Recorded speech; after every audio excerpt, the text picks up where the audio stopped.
Oh, hey there, everybody. What's going on? It's Monday. It's time for a new episode. Guess who is bringing you today's episode? That's right. It's Black Rifle Coffee. Now, a few things that are key and timely.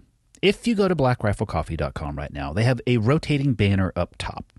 The first thing that I want to highlight is they are putting on a 2023 Women's Warrior Retreat, and it is in a sweepstakes form. And if you go to that rotating banner up top, you can enter now. Also up there, you're going to find a huge selection of mugs that they currently have 30% off.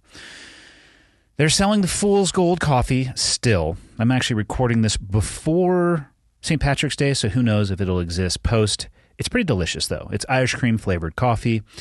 And then, of course, you can find anything else on that website you could possibly want when it comes to making coffee, whether it be individual bags of bean or ground, or subscriptions for coffee or merchandise, whatever you could possibly want. T-shirts, things to make coffee in, you know the deal. If you're looking to make coffee, if you're looking to support an awesome brand founded by awesome people, then go to blackriflecoffee.com. Now, on from the business side of the house. My guest today is somebody who people have reached out to me for a long time, hoping that I was going to be able to get on the podcast. And the reality is, it was just a matter of time until we linked up. His name is Jeff Nichols. Most people probably know of Jeff from his time as a Navy SEAL. He is not a small man. And you might think that for whatever reason, because he's not a small man, that he's not very smart. And you would be completely and utterly mistaken. Long before becoming a SEAL, he was working on his college degrees. Emphasis plural there. Kinesiology and Chemistry. He did that before joining the military. Then he served for 11 years as an active duty SEAL and actually worked as an active duty department head within the Human Performance Department at Navel Special Warfare Development Group. What's he doing now? Well, he owns Performance First, which he does a very good job of explaining. But in a nutshell, it helps people prepare for pipelines and careers in the special operations umbrella in the military, fire, police, and federal agencies. I am going to go ahead and let Jeff speak for himself. Episode 277 with Jeff Nichols. Enjoy. Okay, I got the red smoke. Gun run, north and south, west of the smoke, west of the smoke. Okay, copy, west of the smoke. I'm looking at danger close now. Come on with it, baby, give it to me, I need it. You're cleared hot. Copy, cleared hot. What Michael didn't tell you is that although he is from here, he's on a mission to leave. Yeah. Are we heading? No. No. It was a half-baked, harebrained idea. How old are you, though? 23. Yeah, that's what happens. That's yeah. But see, it's the beginning of something. Right, yeah. Right. That's. He had a plan. Where was it? Where were you going to go? Maine? That's right, because Nelson was in here like, oh, I feel like I need to be in Maine. Yeah. Mind you, he's never been to Maine. I like it, though, that he wanted to go there. Just go somewhere on a whim. Okay. It was an option, you know. Yeah. I don't think that's a bad idea, though, either. Like, I've gone to, at that age, I'm like, yeah, totally going to go to that place, not never being there, but wanting to go there. Do you ever look back and wish, you know, I'm pretty far from 23 at this point, and I think back from when I was 23, I'm like, oh, man, I don't have that many options. I would literally kill for the options I had and the flexibility at the age of 23. Open range and runway in front of you. Go ahead. Just fuck things right up. I'm not sure that I'm responsible enough to go down that road again, though. But what if you could take what you know now and interject it into the 23-year-old body? Can you imagine the weapon? I know, like it's kind of what we're probably trying to do to your children, in a smart way. But they don't listen to. But they don't. But my son's starting to, I think, or maybe that's just part of the. How old is he? 16. I say listening more as a loose term of. Yeah. He's starting to take my advice on some of the things. My kids hear me. I don't know if they listen. I know their ears work because when I say certain things, their head whips around. Like dinner. Do you want to go into fill in the blank with something that they want to do? Yeah, that's pretty prominent. Yeah, that's a pretty dead giveaway. I know that they're hearing because when my wife like engages with my son, he just can't hide. Like I finally have like a partner that's like equally willing to be uncomfortable to do the right thing. Yeah. She's kind of leading the charge. Isn't it amazing how much of it and success that takes is the equal partner? I'm sure we'll get into, well, I know for a fact we'll get into military background, but the community we come from is like never stop, never give up. Whatever you do, like weakness is, you saying that this hurts too much or whatever it is. And there's a lot of weight on your shoulders. And if you try that in a relationship without that ability to share or make it symbiotic, let me tell you from personal experience, it doesn't go well. No. Yeah. No, that's I attribute all of my lessons, like the real good lessons learned, are all from bad relationships, from what I did in those relationships in various things. Yeah. Of acting. Yeah. Acting out like a child. So that's I think why I can really appreciate sitting in front of my wife and actually knowing that she knows everything about me, to include the prostitutes and everything. Like, she knows everything about, because she knows you were a prostitute. Did I do that? Like, now you got me wondering. Yeah, no, I was in the Philippines. All right. So yeah, I partook. And it's like, which is not uncommon. No, and it's a thing that you go. That's something I always hid for understandable, I suppose, reasons from my exes or the time. But now it's like, hey, I realized so much of it was my own fear. It's like the decisions or the things I've done, there's a fear base to that I didn't want anyone to know about for whatever reason. And so once I just said, screw it, like, these are what I've done, and this is how it shaped my life. Take it or leave it. Like, but I'm not going to be doing that same behavior now. Yeah. Like, that's the difference, because in the past I was just repeating behavior. Did it feel like just a catastrophic weight lifted off your shoulders once you were able to clear that? Yeah, like I use the metaphor, like, truly the metaphor I say is like, imagine I'm walking and I have this, for lack of a better term, a big train, like a wedding dress, sort of a part of my clothing, and I'm walking, and that train is all of my burdens. Just to be clear, you're wearing a wedding dress and you're walking. Yes, okay. but it's black. Because the visual that I have in my head is it's we're going places. Right? Yeah, so I figured I'd just leave it at that. So, but that massive train of mess behind me, like, all of my friends were carrying it. Essentially, I was putting it on them, and then before too long, I look back and it's just my son carrying all of my stuff. Yeah, and that's where I had to realize, like, oh, like, I either can be the greatest example as a father or person, or I'm going to continue on doing what I'm doing, and my son's going to be the nightmare that I think he could be if he's not parented properly. When did you have that realization? I've had a few of them. Yeah. In that, like, which I think is the way. There's a few of those moments. Well, right? the Hallmark version on TV is you have one. Yeah. And it's like bing, and it's the hero's journey, right? The recognition, and I slog through it, and then everything else. That hasn't been my experience in life. No, that it's like the door gets kicked open essentially in that life experience, and then the work shows up.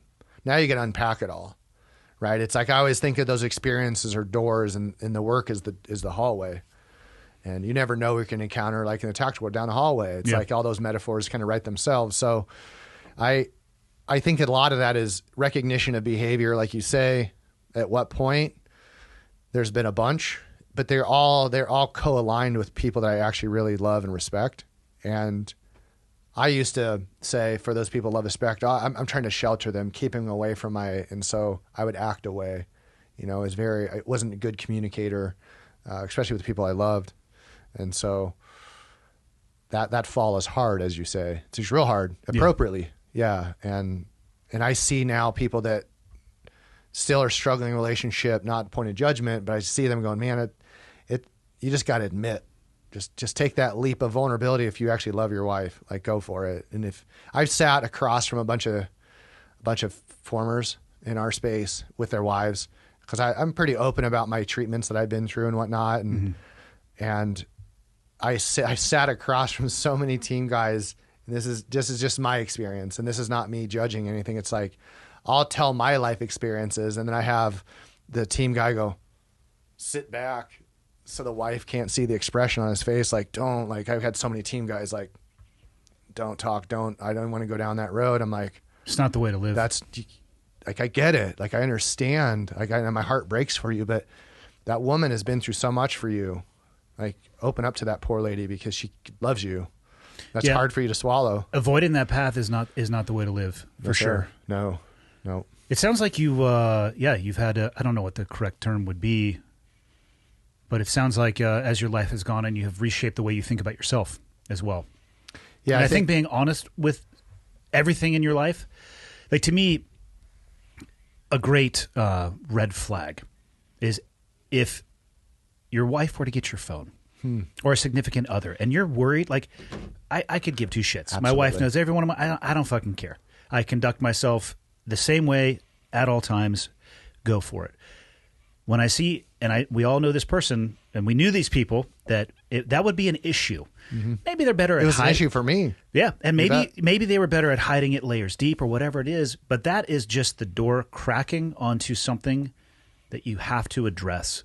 Otherwise, at least what I have seen in my own experience, you're on a clock, and it might be a shot timer, it might be a 1 hour egg timer, or it might be a sundial, but that fucker's going to catch up with you. It will. Like you can't have that emotion, that much true emotion in yourself, and just let it go about what it's going to do. Like, oh, let life be what it's going to be. It's like it doesn't work that way. Like when it comes to relationships, at all. And I was always like, it's funny enough, this is a common topic. It's like, how did I get to this point? And I tell people I had to learn how to people at 36. So I, go kindergarten through 12 years of age and go there, be there, sit there, stand up, stay in line. Like you do that parochial life. And then I chose sport within that to make it a little bit more, I guess, severe. What was your sport of choice? A couple. Probably my best sport was swimming, but baseball was my love. What position? I was a catcher. Same. Good man. Yeah. And there's a lot of guys that caught, from our former jobs. Like 3 guys, like we had NC State, I was at Troy, we had a Clemson catcher, and we had gotta be careful with how you phrase that. Right?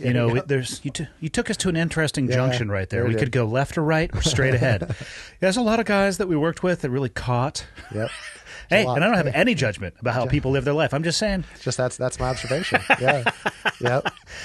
So it just seems like, I go to college, same thing, a little more severe parochial nature. Go to Division I, join the Navy, go to the command. It's like, oh, every step of the way, it's like, here's your friends. I never really had to people. And then when I got out, it was... Oh, you mean like the artificial... Not artificial, it's the social system of those small units, for lack of a better term. Yeah, right. You just keep going along and you're like, oh, my people. Yeah. And when I got out, I'm like, where's my people? Yeah, what happens when you lose your access to that social circle? Yeah, I did not. Like I would go to the grocery store just to buy something so I could go, hey, how are you? And like actually like interact instead of like no, like they look at you like, no, like how are you? Are you like, oh, I'm fine. Like, how's your day? Like, what are you doing after work? Like just to... You would intentionally and mindfully do that. Yeah. I feel like that you creep some people out in the I'm grocery store. Especially like at the time, it's like my son and my wife had never seen my face. I hadn't shaved my last 8 years of the command. I hadn't shaved really. Yeah. And then I got out and it's like I'm like 205 now, 210. I was like 260 at the time, long hair, just. So you're a Viking. I was awful. Yeah. I was a straight mess. Viking. I was a mess. And so certainly it's like, why is this guy talking to me? Yeah, so I really did. I did that on a regular basis for a while. I actually locked myself, no exaggeration. I stayed in my house for 8 months. I didn't leave it. Didn't walk out of it. The front yard. I went in the backyard, but I never went out my house for 8 months at one point. Were you intentionally doing that, or you just inside didn't feel comfortable going out? A little bit of everything. I had and again, just kind of all over the place. My life, it's... When I got out, the transition had to happen. I wasn't aware of it emotionally. At the time, I was engaged to someone from the command, amazing person. Totally destroyed that, with my infidelity and drug use and things like that. I tried to kill myself. It's one of the few things I've failed at, ironically enough, right? And then I'm glad to hear it. Right? Yeah. Truly. Like I like people now, which is weird. Not all of them, but to include myself. I think that's always going to be the way. Yeah. If you like everybody, that also might be a warning sign as well. That's not good. That means you have no common sense whatsoever. None. You're like you're in kindergarten. trying to make friends Everybody's with amazing. everyone. Like, oh shit, No. you're about to be taken advantage of. Yeah, and so through that process of really, I thought I hit rock bottom with my opioid addiction. How'd you get started on? Pain, actual true pain, back pain, and deployments. And this is my fault. Like, there's nothing that the Department of the Navy ever did wrong. From that standpoint, my choices, my whatever, my access. I was a functional for about 8 years, a pretty heavy consumer. Wow. Yeah, like real heavy. I OD'd basically. It's been about 9 years. I woke up. I lived in Courthouse Estates. I know exactly what you're talking about. Yeah. We know people. My neighbor or somebody for sure. Yeah. So I passed out. I had taken a whole bunch, tried to kill myself. I had texted a bunch of friends saying, I'm going to Norfolk to go hunting.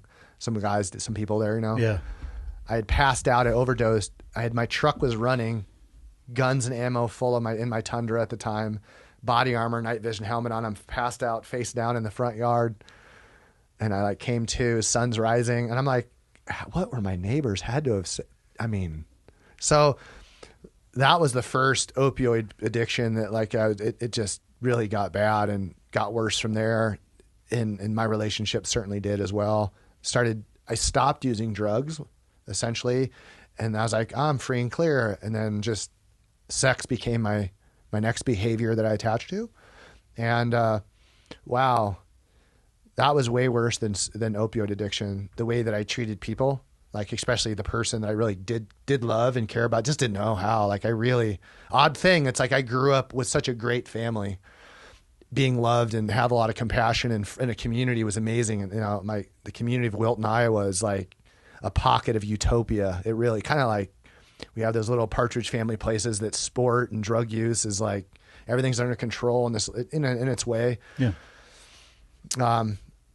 But it's just, I had great examples, oddly enough, but my wife's is like, what I for a long time, I couldn't make sense of how could someone that's grew up in this Partridge family that I never even tasted alcohol till I was 36. I never went to a party, never went to a dance, never did anything. I just was so focused on sport. And then all this, but I just never learned how to communicate because I was so driven in my sport in life. And then I get out and I'm like, I was this ideology. I was a character. And I mean that literally, the person that I was portraying to other people was purely generated out of mind. The SEAL job it's amazing. I love the job that I got to do. So blessed. But I created that character. When I went to college, went from Iowa to Alabama, I knew that I could just break away from this. Nobody knew me. So I created literal character. I'm this way, I'm tough, I'm mean, and I acted it out. Nobody knew any different. I was a small kid from Iowa that was scared, had this chip on his shoulder that was picked on since he was a child, too small. I was a really small child.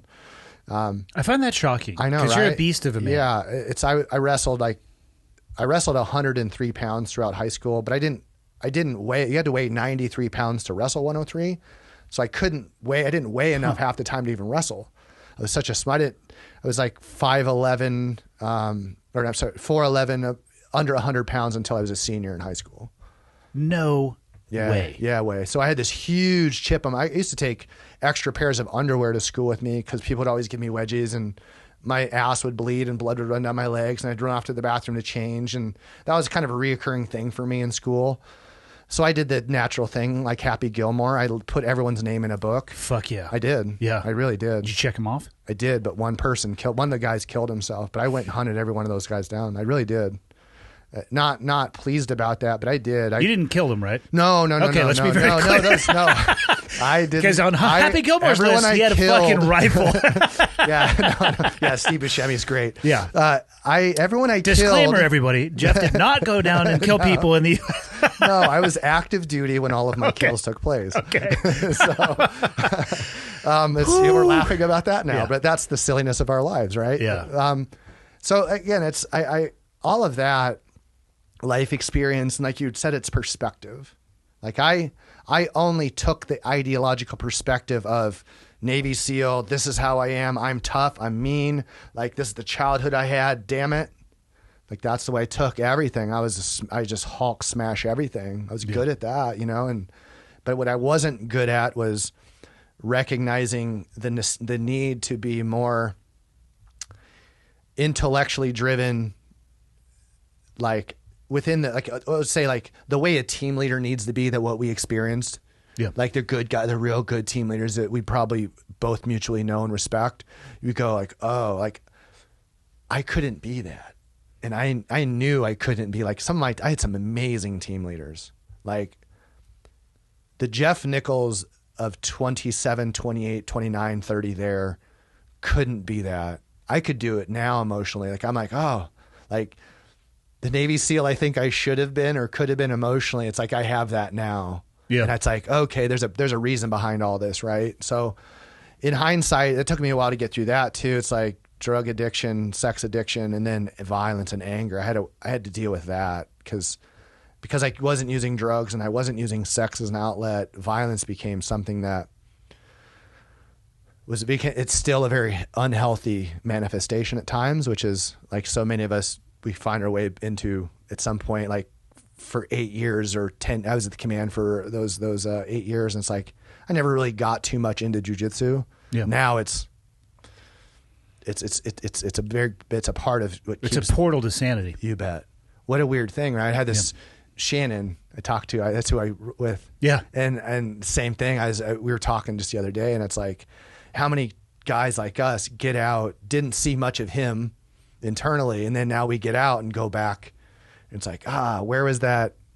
You know, it's like, I think it's all that's part of the process. That's part of the point, though, is if everything gets fixed early on, there's no process to really forge who you're supposed to be. Yeah. And I think some of us put a really interesting, we make our lives more interesting than we need to sometimes. Oh, I'm guilty of that for sure. Yeah.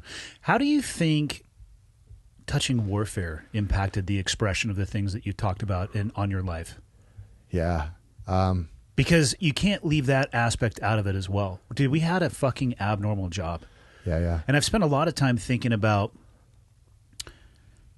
is the job normal, in air quotes, and the people who want to do it, are they abnormal?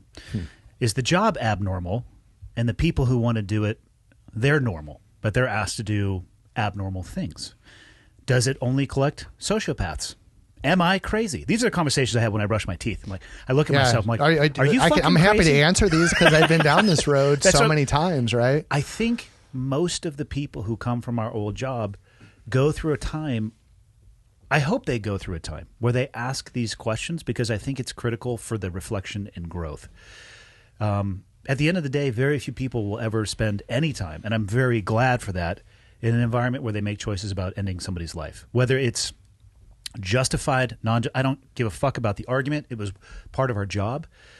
But I think it's often not discussed at the level that it should be, the impact that it has on human beings. It's a heavy thing.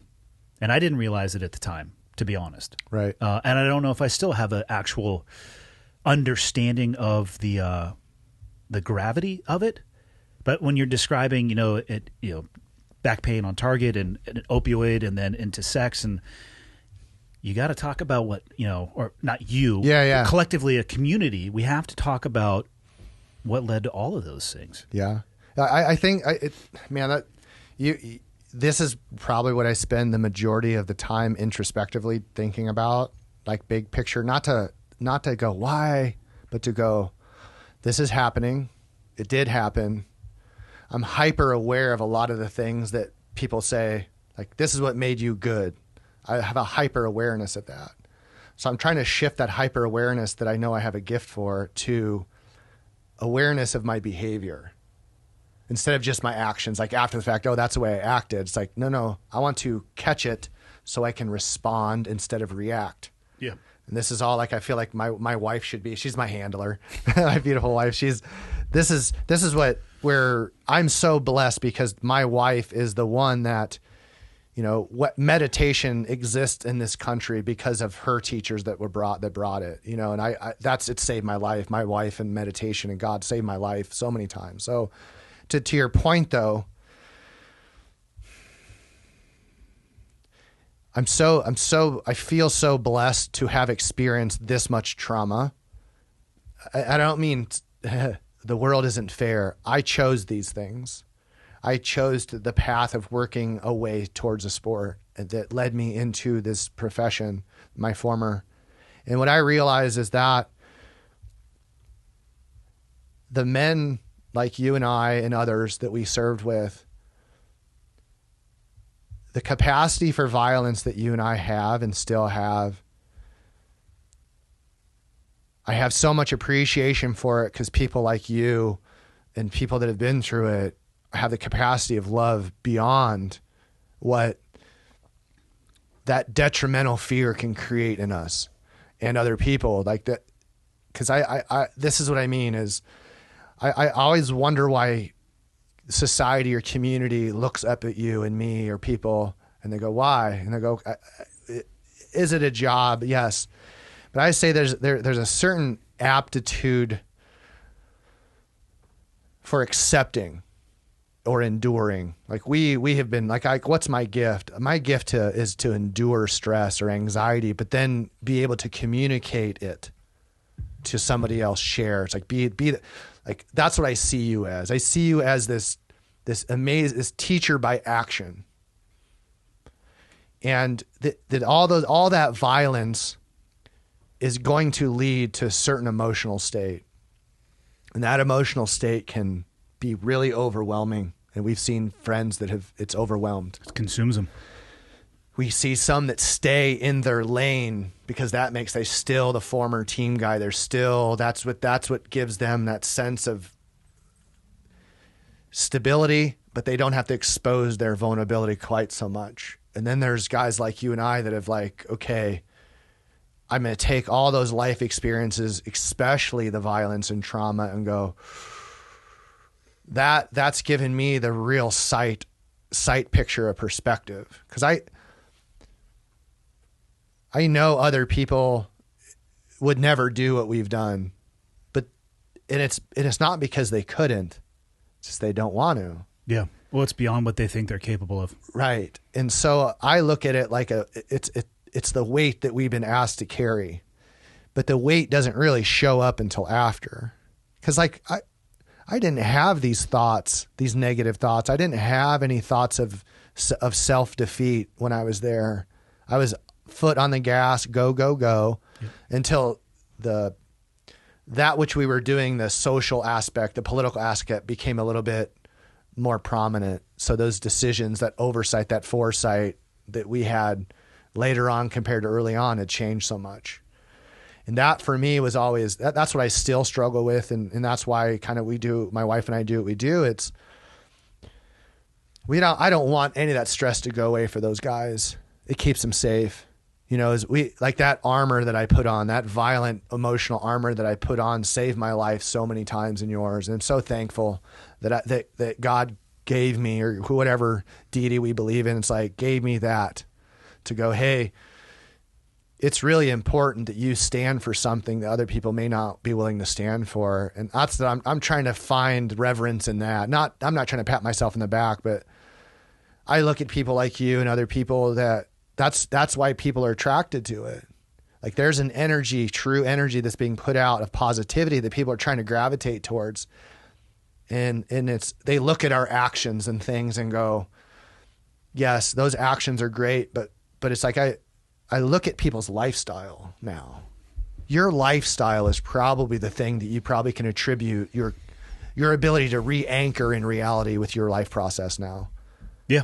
Instead, it's like I would be venture to guess that your probably lifestyle is pretty consistent and predictable based on someone that loves you, like your wife. Yeah. Yeah. I'm more predictable than unpredictable for sure. And I like the stability. I like the simplicity of it. And I think a lot more now about things just like longevity and health and what is happiness, what is wealth, a lot of what questions, what's and whys is how I spend most of my time. But yeah, I think my wife, Leah would probably say I'm quite predictable. Right. Maybe almost boring. Right. But then you're like, that's good. Like my idea of a midlife crisis is a wraparound porch and a rocking chair. Like I would accept that definition also. Yeah, like I look at it like in 2 years we're going to be moving a year and a half out of Virginia Beach. My son will graduate and we'll move away, and it's like my only jealous bone, I say we'll call it that, is like guys that have moved on, established, and they're home. They're in their forever home. Like I want that. I haven't had a community since I was 16. I moved out of home when I was 16. I went to college when I was 16. So it's like, man, like the small little utopian community I grew up in, I couldn't get away from it as fast enough. Then I went to college, same thing. And I go back and it's like, I had this really nice community that raised me, and I'm missing it. Like Virginia Beach in its way is pretty transient. It's not home to me, but I like it's home to what we used to do though. And I was going to say, I think one of the healthiest things, and I'll check in with you after you move. I'm going to tell you right now, it might be rough because I don't know how much interaction you have with that old world. 0, which is the correct number. Correct answer. And I say that, and people are like, well, why would you say that? First off, I couldn't have been more proud and thankful. I would describe my previous occupational experiences in almost the same verbiage that you would. I actually really appreciate exposure to violence at the leading edge of what people think is possible, because I actually think that it gave me a greater capacity to love just by seeing what is even possible. And I'm glad that I operated at that level. I think sometimes people think after you get out that you're not capable of those things anymore. Be cautious. Be super cautious. I would say I'm far more accurate and violent than I've ever been in my life. And it's a shade underneath the fucking onion level. It's really not. It's like it sounds boastful, but like if you and I, I'm certain that if you and I got plopped down in some sort of third world country, like you and I just. We'd be all right. We'd be fine. We'd be just fine. We'd be better off, actually, probably than before. Moving on. Yeah. So I lived in Southeast San Diego when I first got out, and I had some good time. I was medically retired, so the PEB, MEB took a little bit of time, but planted there in Chula Vista or Otay, depending on how much you want to church it up. It's Chula Vista, same zip code, and I would see guys, out at the drop zone, and it's weird. You are a little bit involved in their life, but you also have to like just completely lift and shift your mentality and focus on something else. And then landed up here, and it would be easier for people. Oh man, you found this amazing place. Well, yeah, and I also went through the most horrendous 2-year experience of my fucking life at the lowest points of my life, questioning my value as a person as I slogged it out through a divorce. Fucking horrendous, and had to change the way I thought about myself, my value, everything, and kind of rebuild. But the geographic separation from the two, VB or SD, which for people listening or watching may not know, there's a couple other places you can land, but that's about it. That's like 98% of the SEAL community is in those two places, and you can feel it. It's palpable. You will run into people in the milk aisle at the grocery store. So you're wondering why I didn't leave my house for 8 months. Like there's a amount of insecurity I had with that. You didn't want to hear all the pagers going off at the Food Line? Well, see, store? I live within the flight line of Oceana. So in Gangster Air, I know what's going on still. Like I can see the package flying in, and I'm like, watch the news. Yeah. Like and it's like, with respect to the men that are doing the job, I don't want to know it anymore. Like that's. I mean that in truth. I mean that like I go like, but I live and work in that space still in a way. But it's like, how do you create separation with someone you deeply respect and admire? It's to not be involved. Yeah, in that sense. Like I'm thankful. I'm not privileged to know what's going on. I'm so thankful.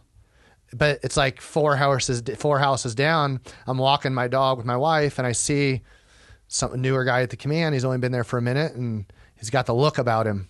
And I walk up to him, and I'm like, "Hey, man, like, you okay?" It's like, I'm like, if you go out unexpectedly, just let me know. I'll take if you need something, I'll take care of your wife and kids, like whatever you need. Like I've been there on that. Like I saw it, but I'd never been in that position where somebody was doing that for me, Yeah. And I'm like, oh, like my heart just sunk, and I'm like, but I'm like, thank God that there are still men out there willing to go do. Like you and I, like I'll read or get a rendition of some sort of SEAL story or something, and my reflex is like, oh, that sounds terrible. Who would do that? I'm like, You did, dummy. Who in their right mind would pursue that as an That was a occupation terrible for idea. years? Yeah.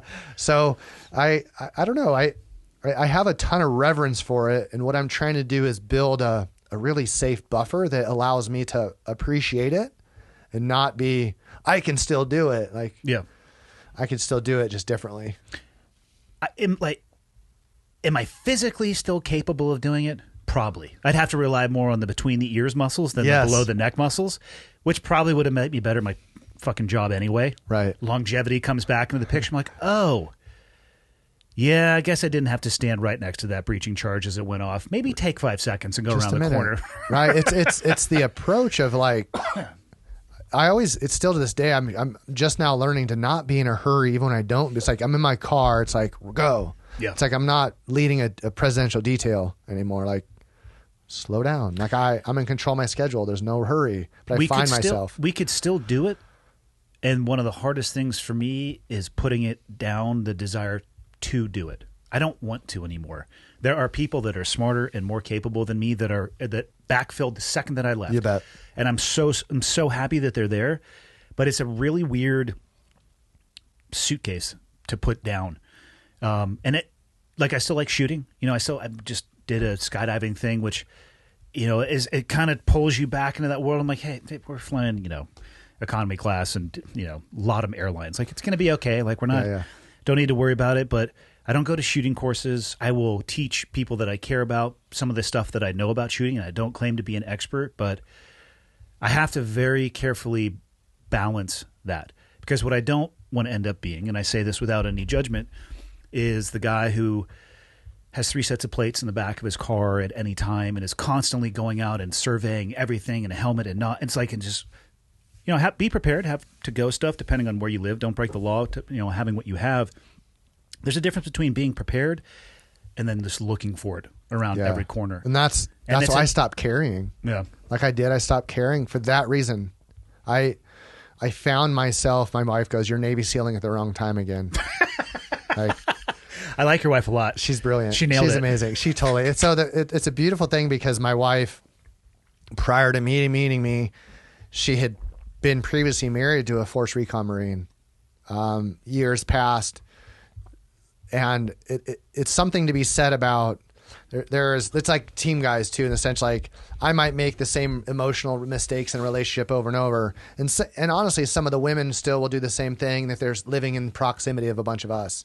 Not judging, it's just kind of that sort of incestuous circle. We'll say. And here's the thing: a lot of people don't want to admit that circle is real. It's super real. It's super real, and I also feel the same way. Like, I don't have judgment on how people want to live their lives, but don't piss on me and tell me that it's raining. Right. You know? Yeah. And it's like, so she was of the volition of like, not again. Like, I'm not even going to date anyone in the military. Hell no. Yeah. And so when she met me, there was like there were real boundaries set by her, which in hindsight, it's perfect. Like that's exactly what I needed. The surprising thing is that I was tolerant of it. Like, I've never been around another woman, or until my son is the only person I ever, like I said, ever really could get through to me. Like, if I was in a fit, a rage, or excitement, or whatever, my son and my wife are about the only two people that can kind of get through to me. And so that was important for me or not important, but her having experienced that to me was like, oh, okay, she's not going to put up with my shit. And she doesn't, which is great. There's nothing I appreciate more than my wife, who has, her dad was in the military, spent some time in the National Guard, but no exposure to the community that we came from, and her just saying things like, hey, why are you doing that right now? Which is translation for, hey, you're being a fucking idiot right now. Yeah. I love the, hey, you're Navy SEAling at the wrong time. I actually don't want to teach her that one or tell her about that. Don't listen to this episode. But it's so beautiful, right? To get that from somebody who has a much more objective viewpoint, because it'll pull you back right to reality. Be like, okay, I need to knock this shit off for my own health and sanity. Yeah, like I really think like we're just children. Like, whether we're 30 or 45, like, what was I? I was a child, essentially, that never learned how to communicate very well to other people. But what I was taught is how to give real concise direction backed by intimidation. Whatever that, it's even perceived intimidation. Like like the world, like the first speech I had at Buds was one of the Buds instructors said, the world will not differentiate between a Bud student, a Navy SEAL, and someone from Dev Group. The society will not differentiate between those three. So It's pretty true, actually. So like if so-and-so gets in trouble or so-and-so does something great, everyone's lumped in, Yeah. you know, kind of situation. And that's been a big sort of, I guess, takeaway with my wife too, is like, she knows enough now to differentiate. She's been around, but from a behavior standpoint, it's nice to hear somebody that's been through it. That my wife has had a marriage that fell apart from an active duty side for those reasons, those unique reasons in that unique relationship. Yeah. And then there's her and I that through COVID and all these things that like, how do we survive that? And it really came down to just simply my willingness to actually try so hard to see and feel someone else's perspective for once. Like, I love this woman. Like, why am I not seeing it, what she's saying? It's because I was only seeing through my experience. I refuse to go, well, wait a minute. Like, how is somebody who's a female that had this mom and dad, that had these life experiences, that did these things, how is she seeing me behave? Way different than I'm seeing myself.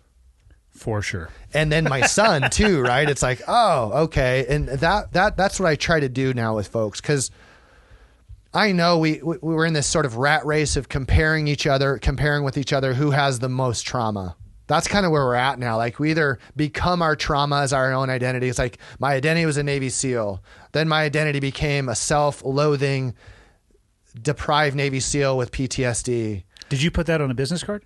I should have. Right? Yeah, exactly. Might as well if you like go through my social media. That's the full front one. It'd be the full front. In the back could just be a picture like. It's just a scowl and a fist.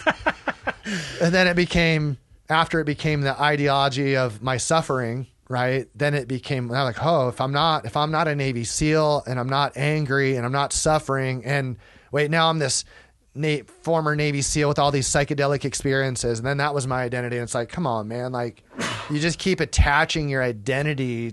Additionally, it's like, no, those are all life experiences. Yeah. Those are your behaviors. Those aren't who you are.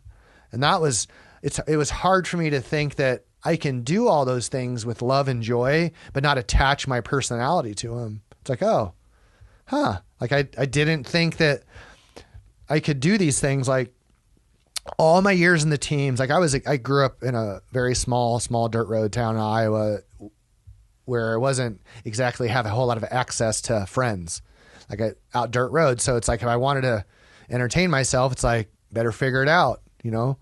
And so I had a very big imagination as a kid. Like, it was fostered. I didn't have any imaginary friends, I don't think, but my parents were very much a part of that. But when I joined the Navy, I did a lot of things that really engaged my creative nature. I drew a lot. played a lot of guitar. I did a lot of stuff that brought out. I loved comic books and things. And when I got into the Navy, all those things took a second seat, and like my creative nature was totally stifled. And that creative nature is what was dampening my self-worth too. Cause I stopped doing all the things that made me feel like who I was, like really was, not the job. Like I was as a Navy SEAL. It's like, what do I do in my free time? Well, I better shoot, skydive, and dive in my free. That's what I did in my free time. That's all I did. Yeah. Shoot, skydive, lift you weights. left out drinking. Yeah, I know, right? Yeah. That's one thing. Like, whew. Yeah, that's one thing I'm glad I never started doing. Like, yeah. I was an opioid addict. Nothing. I was an opioid addict in the team, so it's like that was my excuse. But everyone on my father's side is pretty heavy alcoholic for the most part. You probably saw the writing on the wall on that growing up. Yeah, and it's not so much my father really at all, but like there was a fear moment that stuck with me as a child, and that's why I didn't drink. But that became my ideology. It's like I can pop all these pills and not have a hangover in the morning and still go to the mission.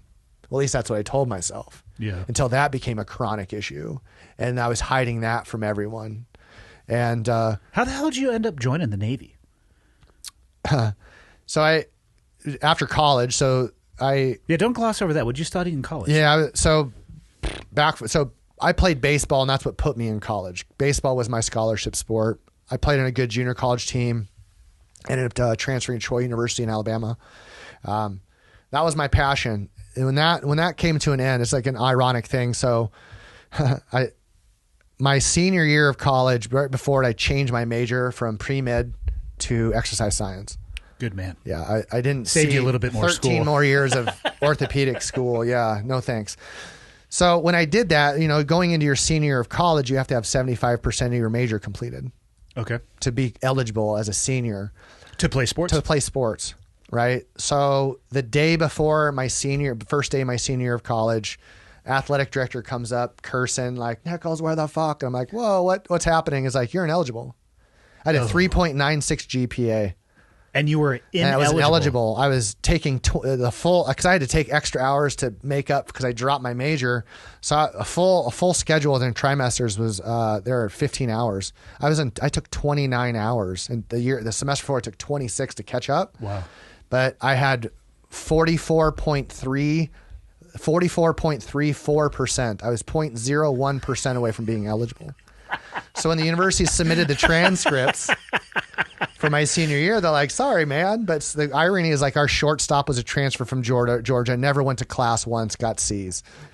So I was on fire. I was pissed. So anyway, how this all came about was that very day that I stopped playing baseball, the university offered for the first time ever, an assistant strength coach position. Okay. So I walked straight down to the strength coach's office, who's still the head strength coach there, Richard Schaughnessy, and I'm like, that's my job. He's like, okay. So the very next day, I became a strength coach essentially as an undergrad student, finished my undergrad, stayed on as a grad assistant and grad student, and I was a strength coach at Troy for 14 of the 17 sports to include ROTC. That's what I did my first 18 months. But never played baseball again? Never did. Yeah. I was Wild. inducted to the Baseball Hall of Fame in the state of Iowa a couple of years ago. I was good. So that's what this all came from. As a kid, I devoted my entire life to that. Like, what I mean is, like, I was a weird kid, to be super honest with you. I was a fucking weird kid. Well, you already described some very Clark Kent shit. You bet. You're in dirt road with cornfields and your imagination. I don't know if that's weird. I think that's just appropriate for the situation you grew up in. That too, yeah. Yeah. So I didn't wear a single article of clothing that didn't have a baseball on it in my childhood. The ties, the suits, the everything. Like I said, I was that kid. Yeah. I was certain that I was going to play professional baseball. And when it was, air quotes, taken away from me, that little kid turned into a fucking Tasmanian devil, man. And I lost it. Like, I just focused all of that into rage. Like, this is the truth. People are like, well, were you going to do the Navy thing after? Well, it was a punishment. I told all of my friends for years, if I don't play pro ball, I'm going to join the Navy, because it wasn't about being the best baseball player, weirdly enough. It was about outworking everyone. That was my carrot as a child. So that's all I cared about, was that the society and the world saw me like, okay, if he failed baseball, it couldn't have been because he didn't work hard. That's all I cared about. Success on the base pass, whatever, like, it wasn't a super concern to me. What I cared about was being the hardest worker from a societal perspective standpoint. And so I was like, well, fine, if baseball doesn't work out, what's the hardest thing? I didn't want to be a fisherman in the Bering Strait. So I was like, let's pick the hardest thing in the world that society could never say you could get there without working hard. So I picked the thing that was like that. And the reflex was, if I don't play baseball, my consequence will be, I'm going to do a job where either I'm going to have to take life, or my life will be taken, and that will solidify my sincerity. That is some fascinating mental geometry that you set up for yourself. That's it. I will either succeed or punish myself by being a Navy SEAL. That was it. And so it's a thing. Like, God damn, here's man. the inside of my. Again, I'm a weird child. I get it, man. Like, the people are like, how do you, like, you don't want to be like me. Like, just do your own thing, man. You could be your own version of crazy. You don't need to be mine. Like, I was a child, like this big oak tree in the front of my parents' yard. I had this red Schwinn with a big banana seat. And there was a movie called The Boy Who Could Fly. And I was certain as a child that if I had enough emotional commitment that I could fly. And so I would ride my bike as fast as I could towards this oak tree down a hill, because if I was committed enough to pedal fast enough, I would take off. If my commitment wasn't enough, I'd smash into the tree. So I did that enough. My mom and dad would take my bike away from me. That was my child. That's how I had fun as a child. I'd ram my face into a tree as hard as I could. I feel like Buds was not hard for you. No. It was just long. Yeah. Yeah. It was 27 weeks. I remember in first phase saying to one of the instructors, like, I was in leaning rest. I was like, you're just kind of wasting my time. That's a push-up position for people listening. Yeah. And he's like, front leaning rest. Yeah. He's like, what? Like, it's just a matter of time. It's 27 weeks. Just go ahead and print me out the certificate. I said that in first phase. Oh, they're not used to that one. No. So in first phase, they made me I had to do all the PTs in first phase up until second phase. All the grinder PTs I had to do with 2 dive bandoliers, 32 extra pounds. So all through first phase, all the grinder PTs there, because of that statement, I had but that shit's not going to bother you. No. I've known you like less than an hour. Are you like, okay, that's not the the way matter. that, You give him that and a tire and he's still going to be just fine. That was that's what I wanted. Fuck. They didn't realize, the very first day at Buds, Kevin Lace was in my Buds class, real good dude, right? And so they're like, hey, who's the strongest guy in the class? And it was like Kevin or I. The little PT platform that's carpeted. Yeah. So they had me sit on it and hold 2 10-pound plates. And they put 2 instructors underneath of it. And they're like, if Nichols can hold this for 2 minutes, we won't do the run that day. It just so happened 2 of the Buds instructors for second phase were coming by and wanted to see the show. 2 of the guys I ended up working with in the future, real good dudes, right? So I'm holding this and I'm playing with them. I'm like, I'm screwing with them, going, oh, I'm screwing. And they did not like that. Nope. And so I just locked it out and just held and started laughing at them. And they're That's like, a controversial move. Yeah. So I kind of like, haha, this is so hard. Like I was screwing with them, like not super respectfully. And they're like, because of that, they're like, I held it for 2 minutes, like, screw it, you're going to run. But it just so happened that second phase, senior chief was there. And he's like, nope, the word's the word. So what he said, but instead, so he goes, if you make it to second phase, he goes, you can give these back in. He ran to second phase. The other instructor came back, gave me the bandoliers and goes, until we see you in second phase, you'll be wearing these for all the PTs from here on out. So that's what I did until second phase. And I'm like, there you go. What class were you? 246. Okay. Wow. Yeah, I just went over my 100 class, I believe. But I'm almost at my 200. Hard? What Buds class were you? 212. Okay. Good number, 12. Yeah. Everybody asks me where I get my social handles. It's like, because some fucking asshole has Andy Stumpf. I tried. Right. And then as an ex-team guy, you're required to put your Buds class on there. There you go. Or it could be like, Andy Stumpf 762. Right. 556. It's my phone. My last 4 is 1911, and I did not pick that. Out of nobody's ever going to believe that you didn't. I pick know. that. It was like everyone's like, oh, it's like I don't even like the 1911. No, they're trash. I do not like that. Somebody loves them. They feel like terrible. Shit It's in like my shooting hand. a brick. Yeah, that's not even ergonomic. No, it's the worst. It's the worst. I know. There's classic. People right now are hating us. us. I personally just don't like them. I'm sure it's a great firearm. So, anyways, that's kind of where I look at it. It's like I'm able to finally look at my career and life and kind of laugh at it appropriately, though. Okay, I took it so serious. Yeah, and then when I didn't know how to chill out, that's what it was. Like my boot camp, my RDC pulled me in the office one time and he goes, "You are the most uptight human being I've ever met." And I'm like, "You're welcome." Yeah. What would you like me to do with that information? Because that's how I controlled my life. Like my parents gave me every opportunity to hang myself, but for whatever reason, I chose to respect my parents, and that's what mattered most to me. And my dad was like a superhero that never got to express himself. So my dad grew up in a smaller town, Iowa, all state and football and track and all these sort of things, but he never once practiced. He wasn't allowed to practice because his family was like, you can't practice, you got to farm. So his track team and the football team would come and do chores so my dad could go to practice. Net him some free time. Yeah, so my dad was all state in football and track, won the 4x1, won the 100, all state in football in 2 positions, but never practiced, couldn't. And so my sister was all state in 4 sports, all American, like academic all American, all these things. Same, I was in baseball and swimming, but I look at my mom, and my mom was the same way. But the time didn't allow for that expression of joy for my father. That wasn't his calling. So I saw what he did to my sister and I. It's like every opportunity to go do it.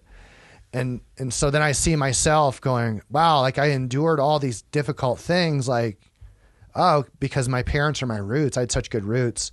It's now I'm trying to take what we've talked about. Like, wouldn't it be awful to have all of our life experiences and not be able to transmute that to the people we love to their benefit? And I'm not sure how to do that necessarily, other than try to do what we're still doing. But I think what it is, it's a community. It's not what Jeff's doing. It's what it's so many of us are doing. That's the community. And to be able to leave that vision for my son as his father, not like this angry former. Yeah. I actually think what you just described is our obligation. Again, another thing I spend a lot of time noodling on, people who struggle with our background or even just a veteran background, being able to either separate from it to a healthy degree or move past it, or maybe even a better description is just to avoid being completely hung up in it and never being able to move past. Because I have respect for anybody who ever wore a military uniform. It's one question I get a lot. Or I'll actually get emails from people who served at the same time period that we did. Like, hey, man, I hate to even reach out to you because I didn't do shit. And I try to write back to as many of them as possible. Like, first off, you have to start with that thought process right there, because nothing that you and I ever did was even possible without this massive network of people that made – I mean, yes, sometimes it would make the national news, but if you think it was only the people on target making that happen, you're – obscure to the realities of how the military works. And I'm thankful for the experiences that I have had, and like you've expressed, you're thankful for the experience and trauma that you have had. But unless we can find a way to do something with that, it's meaningless. Agreed. It's utterly and singularly meaningless, because I don't think what we did on target changed the world. I think it was impactful, specifically geographically, depending on where it was and what you were doing. But it didn't do much in the greater picture. But if we can take the things that happened to us and the lessons that we learned and package it in a way that it can change people's lives, or maybe they can just leapfrog over a mistake that I have made in my life, of which there are countless, then it becomes about something that is actually greater than ourselves. And I feel like we're obligated to do that. Otherwise, what was the point of everything that we did? And this is not that we're not swerving this to Christianity in a way, but it's like, if in its sort of black and white nature, what if Christ, whatever you think of that person, what if that person never shared with the good? And it's like, I think that's the fine line we walk, is how do we share with the community without giving any sort of disrespect to which we have reverence for? Yeah. And I look at it like this, is what I feel like guys like you and I are trying to have this conversation in a big picture. If we had a bunch of us and you give us enough time, what will happen is if you look at the 600 years of feudal Japan, where the samurai class really, they ran, they were the primary class that ran and managed the country, right? When they were the lords. We talk so much, our community, like we've been a part of it, like, oh, we got to go back and reintegrate. What does that mean? Go to Germany for 2 days and get drunk? Or, right? What is it? Is that not what it says in the dictionary? Hey, go to Great Wolf Lodge and hate your wives and pretend that your kids aren't bothering you. Like, I can't believe you just pulled that fucking name of that lodge out of the hat, because I've been there. I know. It's so sweet water slides. I know. So I'm looking at it going, okay. Did any culture ever accomplish or describe emotionally what we're trying to do right now? You bet. The samurai class absolutely did for that 600 period, not in whole, but in part, just like we're saying. Yeah. And how did they do that?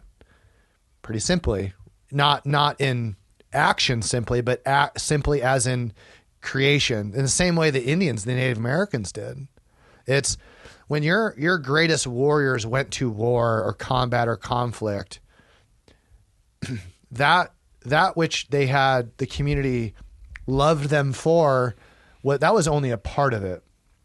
Because the greatest of the samurais also came back and were the men that to include some of the females in part two, but the blacksmiths, they had a real job, which was appreciated, understood when they come back too. So same with the tea ceremonies, same with the martial arts of it, the sword play, the physical, the Aikido, all those sort of things. Like everyone had a real cast to come back to in which the society and community had value, not just you're a swordsman. And that reintegration process is the spirit, is the intuition, is those things like I say to some guys like, do you love your mother? And they're like, of course I do. And I go, prove it. You can't, but I know the truth. I know your truth. The truth is you absolutely don't have to prove it because you know. Your knowing is the truth. That intuitive nature of why we did what we did, like why, I don't know, like I don't know. It's compelling me. I need to, I want to, I should. All of those intuitive feelings. That's the unifying factor of all of us. Is I can't quite describe it, but so how do I take that which you can't describe and how do you put it into action? And that's the reintegration of spirit. That's how those communities dealt with the traumas. It wasn't disregard them. It's like, we're going to take your traumas that you experience in all those combat, and we're going to wrap that back into the community and know that you're not alone. And if you are suffering, your suffering isn't a vulnerable, awful state. It's part of it. You should experience these things. You should. I was just going to say, I think if you're not suffering, there might be something a little bit cracked in between your ears. Right. And the things too is what we got to go is like, everyone has a different level of dissolving of that too. Or, each one of us pace it differently of like, when does it get us? So some of us, like, I didn't even know. Like, I wasn't even aware of how strongly attached I was to my ideologies. Because that's all I've ever been told is this is who you are. This is what you do. And when I stopped and was like, well, what did my parents' face look like before I was born? And I start asking those questions or start going like, what did my face look like before I was conceived? Where did I come from? Like, why have I always only put value in my action instead of my creation? Like, I was born into this world with one thing, and that's my physical body. And if I can't take care of that, like, that's my first tangible, like, we're so attached to our phones and our lives, but the one physical attachment that it's like we have a lot of body issues and attachments too. All humans do in its way, and I magnificently overcompensated for my subconscious self-loathing. Like, I created a monster, and I have to ask myself, why did I do that? Why does everyone do it in their way?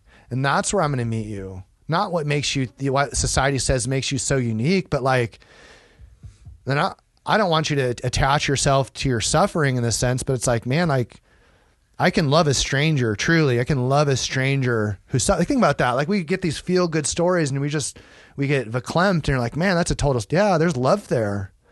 Like, there's real love. And there's been times in my life where I might've seen that and scoffed, but like, I think that's like the big frustration. And that's what I do is like, I really, really do believe my heart of hearts, because the guys that keep coming to train with us are, damn, Andy, they're good human beings. And there's people like you and I, young versions, you and I, that are really like gonna go do it, whether or not we say or do it or not. You'd never be able to stop them. Right? Just like nobody would have ever been able to stop us. Right. They could have given you 10 weight belts and it's like, whatever. This is the process. Yeah. And it's like, how do you, I don't want to scorn anyone's viewpoint based on my process anymore of the things I think went wrong or I should have. No, like, hey, like, that's, man, if I can just teach somebody that when they get to that community to go, don't throttle back, but you're enough. Like, you're doing it. Like, that's magnificent. I'm not saying stop and pat you on your back, because you're not going to get your back patted through selection. Or ever. Right? But I think that that's what the community can do. Like, how much how much rapport and good, like how much conversation happens, like, you know, post-op on a deployment, right? Like that's where we, like I say, like the brotherhood air quote shows up. Yeah. It's post-mission that you go, that mission was a success and it was a little bit hairy. You come back and you're like, oh, my people. It's very non-formal too. You know, there's the formal AAR process and probably varies based on the unit or organization, but a lot of it is the non-formal in the downtime. You know, walking to the chow hall or just over a meal, chewing over shit, sharing experiences. Yeah, we'll never be able to stop the people who are like you and I growing up. I think what we have to figure out or help people figure out or provide a path is what can they do with the outcome of that job that is greater than themselves. Yep. Our country is going to ask you to do things that will blow people's minds. Yep. Literally and figuratively sometimes. And that can ruin you as a person if you can't figure out a way to do something with it or work your way through it. Right. Because we cannot stop the people who are going to want to do that job. No. I just feel like it's our obligation to find an outlet for what they did. And what it did to them, I guess, would be an even more impactful thing to do. Right. And I think that that's where my emotion lies, is that's why my wife and I do what we do. It's I being around the group of men that you and I got to serve with at the command, I've never been around so many legitimate problem solvers. Yeah. That's all special operations Yeah, actually is. And to see a community to be so, because like one of the questions I get about like what was the coolest thing, like one of the coolest things to see how so many precise moving parts can get somewhere so quickly and action the idea that we're trying to, it's brilliant, like to go like this is the real deal. And to see that level of professionalism is profound. And what I'd like for people to do is not have them going in saying, I'm going to experience all this trauma. Like, and I got to be ready for it. That's not what I'm trying to get people to understand necessarily. Because I think veterans, some of us, me included, done a real bad job for a while going, you have to be this angry, disgruntled veteran to be successful. If we're being totally honest, that behavior is rewarded sometimes. It is, yeah. There are entire programs and organizations that will lift you up and carry you for the rest of your life if you exhibit those behaviors. Right. And I'm not saying those behaviors aren't real, but if you create an ecosystem where they are rewarded, the game can be exactly that. They can game the system. Yeah, and I think, you know, I'm not even sure what words to use because I can only pull from the vernacular of feudal Japan. Yeah. And it's like the community is going to continue to be exposed to that which we call high levels of stress. They're also going to get exposed to high levels of skill acquisition, which that's the draw. That's you and I. That's our gift. Yeah. In part, right? And then you go, okay, well, what's missing? Like we know that the word reintegration, integration is probably what it is. Cause like, you know, Dr. Kirk Parsley, brilliant. Like I'm not sure how that man isn't running everything for the Navy in the sense of aptitude. I know why they don't want him around because he exposes their terribleness. He's the doctor that would not sign my discharge physical. When I was getting ready to get out, he goes, nope, you don't have enough stuff in your medical record. And he set up the whole trip for me to go to NICO, which started the PEB, MEB process. Yeah. I was pissed for like a week. And now he was with us on the trip. That's what I was saying. Yeah. And he's like, hey man, you're not still pissed at me, all right? I'm like, no, I was pissed for like a week. And the only thing I've ever said to him since is like, thank you. Because I was in the headspace of, no, I have plans. I'm in 5th gear, pedal to the metal. Yeah. I was just going to get out of the Navy after it would have been 16 years at that point with nothing. Peace out, bitches. Deuces on the way out the door. Healthcare, fuck you guys. I'm only going to live to, well, I was going to say 30, but I was in my 30s at that point. 40 definitely would have been unachievable. Right? Yeah. Yeah, and so I look at, there are people out there with solutions, real solutions, and he is one of many solutions. And that's not, I think that's, like I said, like the guys inside are really good at solution solving,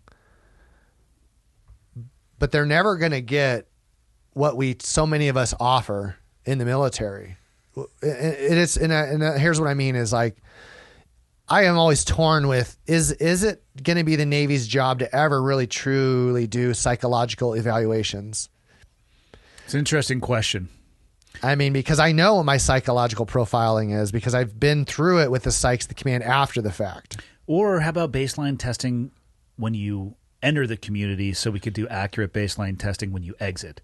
I feel like they're hesitant to do so because they know the toll and the cost. Right. And what I would add to that immediately is that young you and young me with presented with the toll and the cost, okay, move along. But I think the difference though is this is like I look at like what I do in a profession and from the black and white, resiliency, sleep, and all these sort of things. That's what we're teaching in weight training essentially is the community, the community at large, especially the last command we were at, they're consumers.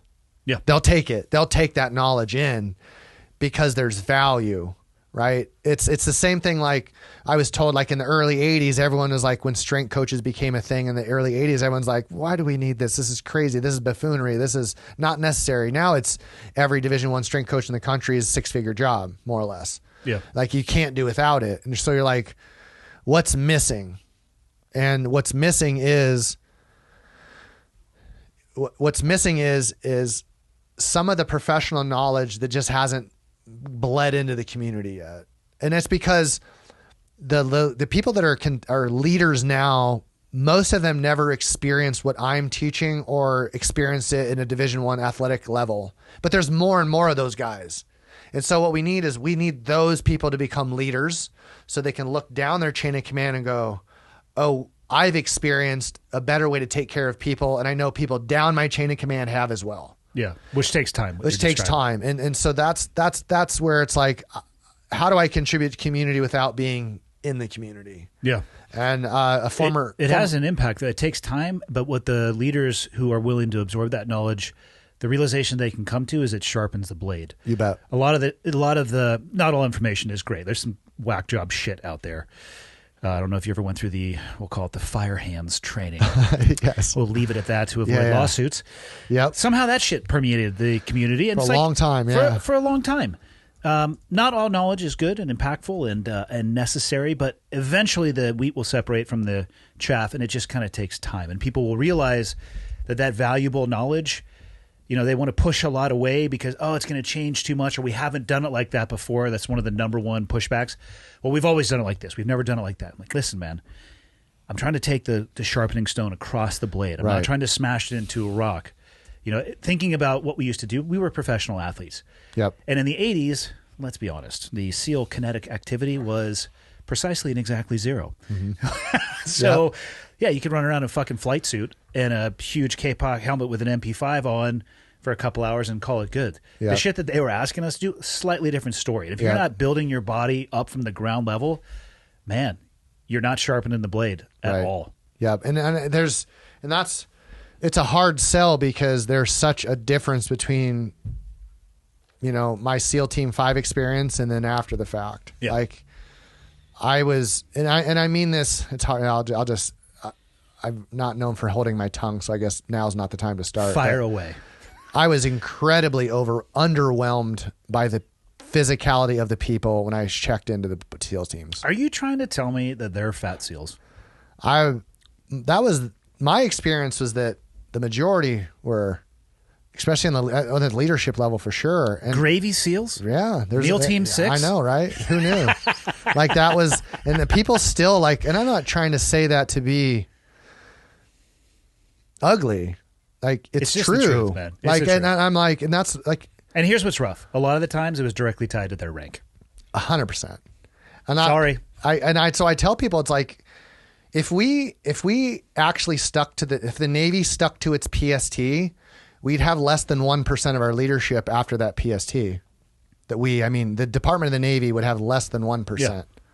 If the police department did it, had an instituted PST, we'd have less than 0.001% of our police force. Which is insane to think which of. Is bananas. Because those are the people, when you dial 911, are supposed to show up. that come running. Boy. Unless they can't. Well, now they don't have to. So, I've got some guests to go on your show, boy. The longest tenured police officer in Los Angeles. I'm willing He's to have, he's amazing. I'm willing George, to have all of these guests. So like he'll call me because he's like frustrated. George will be like, "Yeah, we arrested the same guy at the same time, like 7 times in the last 24 hours. Least offense was armed robbery type situation." Like, same in Miami, Virginia Beach and Chesapeake. Shots fired at an apartment. A woman and a daughter's killed. The police are scared, so they leave. They don't even make entry anymore. That's where the society is like, what? Like, newsflash. Police by law no longer have to make entry into your house if they are afraid. The precedent has already been set. That's a scary thing. People are like, what do you mean? Like, yeah, I mean, if you have we had a guy in my class, or one of the classes that we're teaching, a student from Louisiana, pretty affluent family in Shreveport, very nice house, mom, daughters, adopted young daughter at the house, baby, puppy, just minding their own business around dinner time. 6 dudes show up, start robbing the place. They call the police. The police never showed up. The very next day, the 6 guys showed back up and cleaned the house out, the rest of it. Police never once showed up. Shit. No shit. Like, if that story, that exact type story comes across my email probably every day, at least once or twice. People need to change their mindset from outsourcing the outcome or the responsibility to others to being self-sustaining. And I don't, this is always a weird topic too, right? Because people are like, do I need to be a prepper? Like, and I'm not saying go crazy, but you need to be capable. You have to be a capable person. And like where we live out here, depending on where you live in this valley, like last night it nuked snow.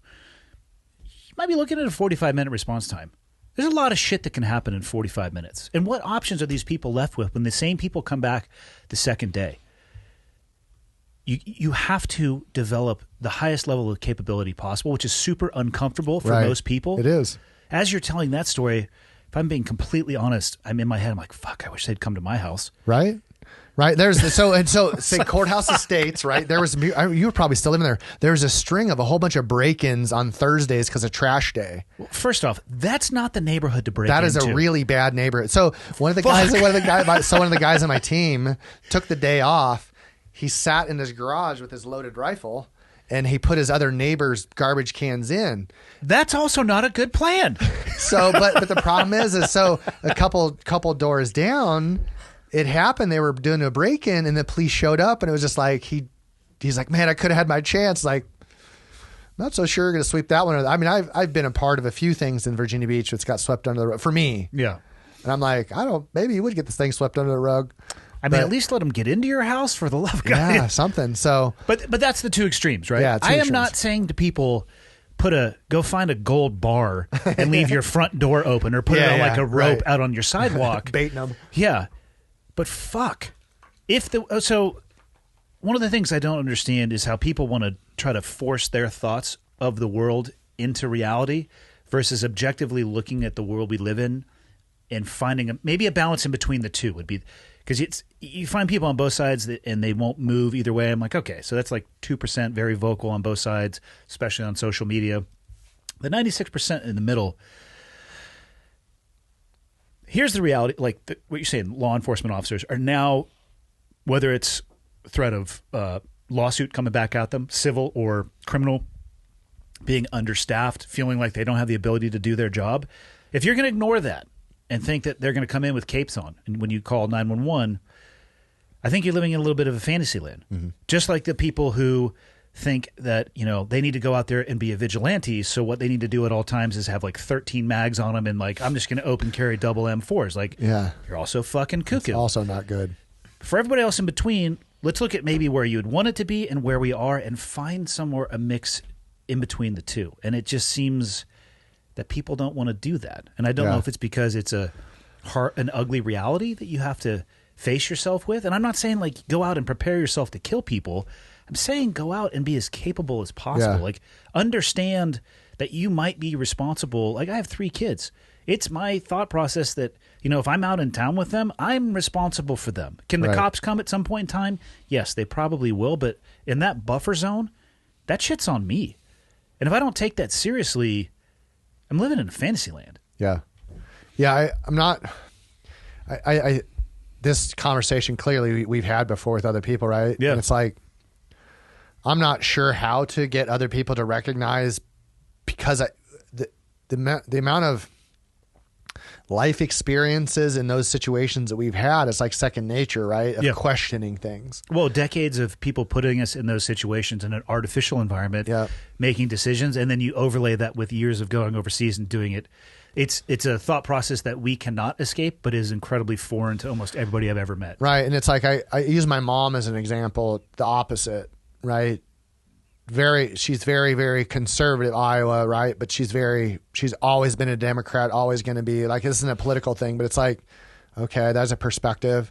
And she grew up during when polio was prevalent. Her high school junior year was killing, like, so the vaccine came out. So boom, so she has all these life experience of my mom is like the sweetest lady in the world, always done the right thing, always listened to the government, always followed and life's worked out great, had a very healthy, happy marriage. My dad, 2 good kids, life is great. Like, why would my mom ever step out of that perspective of this Midwestern Christian baking woman that can't, like, the world can't possibly be bad. Like, there's no way. People show up at her house. Right? And even then it's too foreign. It's so foreign because you're like, wait, I don't understand. How could someone be that way? It's like, no, like, you just don't understand how you could be perceived as a victim and victimized. But that's the difference, is you and I have been on the other side of seeing victims, victimizing. I'm talking to myself, victimizing people and doing the job. It's a hard ask for society, because it's like, as much frustration as I have, it's like, oh man, like, when it comes to like biological, chemical, and nuclear stuff, it's like what we've been privy to. You're like, what do you mean paper masks? Like, I've been on target, real target with 2. I needed to be in CBR gear, like, and we weren't wearing paper masks, and I know that, like, because that doesn't work. It didn't work ever. It never worked. Paper's never been a good filter for viral bacterial. Never will be. But what are we doing? Like, that's like where is the command, who's the governing body for chem bio nuke, going, well, this doesn't work. Like, you're like, people will believe you. Like, so then I just sound like a crazy veteran. It's like, wait a minute, where's my chem bio suits if this is a real thing? Did you see any of the pictures of people wearing scuba gear in like grocery stores? I saw someone walk into Chipotle wearing one. I don't know why, but I think that's so fucking awesome. First off, how do you order? It's like, I'm not even upset. I'm impressed out of like, just out of sheer, like, what would be the equivalent of wearing X and going to Venice Beach? Right? If you're going to wear a scuba suit and walk into Chipotle in Virginia Beach, when things get real weird, what would you be willing to put on and put skates on and ride down Venice Beach? Really? If you're walking into Chipotle in Virginia Beach with a wetsuit. Some questions don't have answers. Right? Yeah. I don't even know. I'm not creative enough to find the answer to that, because to me, wearing a scuba suit in Chipotle is fucking crazy. It's way outside of my capacity. However, please feel free to send me pictures of that, people, because I'm here for it. Right? It's like, I should be hanging out. Like, we should have more pandemics in Chipotle so I can say, it's like weird, right? Yeah. And like, I've been to places in the country where that never really happened. Like, government never really did its thing, and like, oh, that's where I'm going to move. It's like, where is there not tens of thousands of people a month from California to New York? Where are they not moving to? That's where I'm going. There might have been a few people who got there before you. Yeah, a few. So. But I think where I'm going, probably, because I don't know. We'll see. I haven't been there, because I'm moving down south, and I'm like, I haven't lived down there long enough to audit it. Yeah. Fully. But well, here's the beauty. You can always lift and shift again. And that's that's really cool. It's like, where would I want to live? Wherever I want. Yeah. Like, really? Isn't that a beautiful thing? Really? And like, so that, I think there's a lot of people that have fear behind that. Like, what do you mean? Like, you mean you don't have isn't it like, I don't have any idea of where exactly I'm going to be. It's the first time in my life I've been able to do this. Like, granted, I wanted to be in Virginia Beach for the job. Yeah. I wanted to be in San Diego. I wanted to be in Alabama for college. I wanted to do those things. Now I'm like, oh, like I want to go have my forever home. What does that look like? I've never had that. And that's exciting to me. Like it's going to be one massive garden. That's my dream. Just out there knee deep in gardening. That's it. Like Yeah. I legitimately like should be an idea. I could probably be 100% off the grid in 6 years. Totally self-sustained water, electrical, all my food, everything on site. That's my goal. Are you going to wear a tinfoil hat? Maybe only during an EMP. Okay. I don't know how far you go with it. Like, do you believe no. that the government can read your mind? You never know. Yeah, at this point in the game, I'm like, I'm pretty certain that if the government wanted anything from me, I'd be pretty easy to find. We both know how very good Yeah. our government is If they wanted. at finding, Yeah. tracking, locating, and then giving somebody a call to show up at your front door. And that's overseas, where the Yeah. networks and the ability to do so is a fraction of what it would be in Yeah. the U.S. Yeah. Yeah. And that's always like knowing what we know. The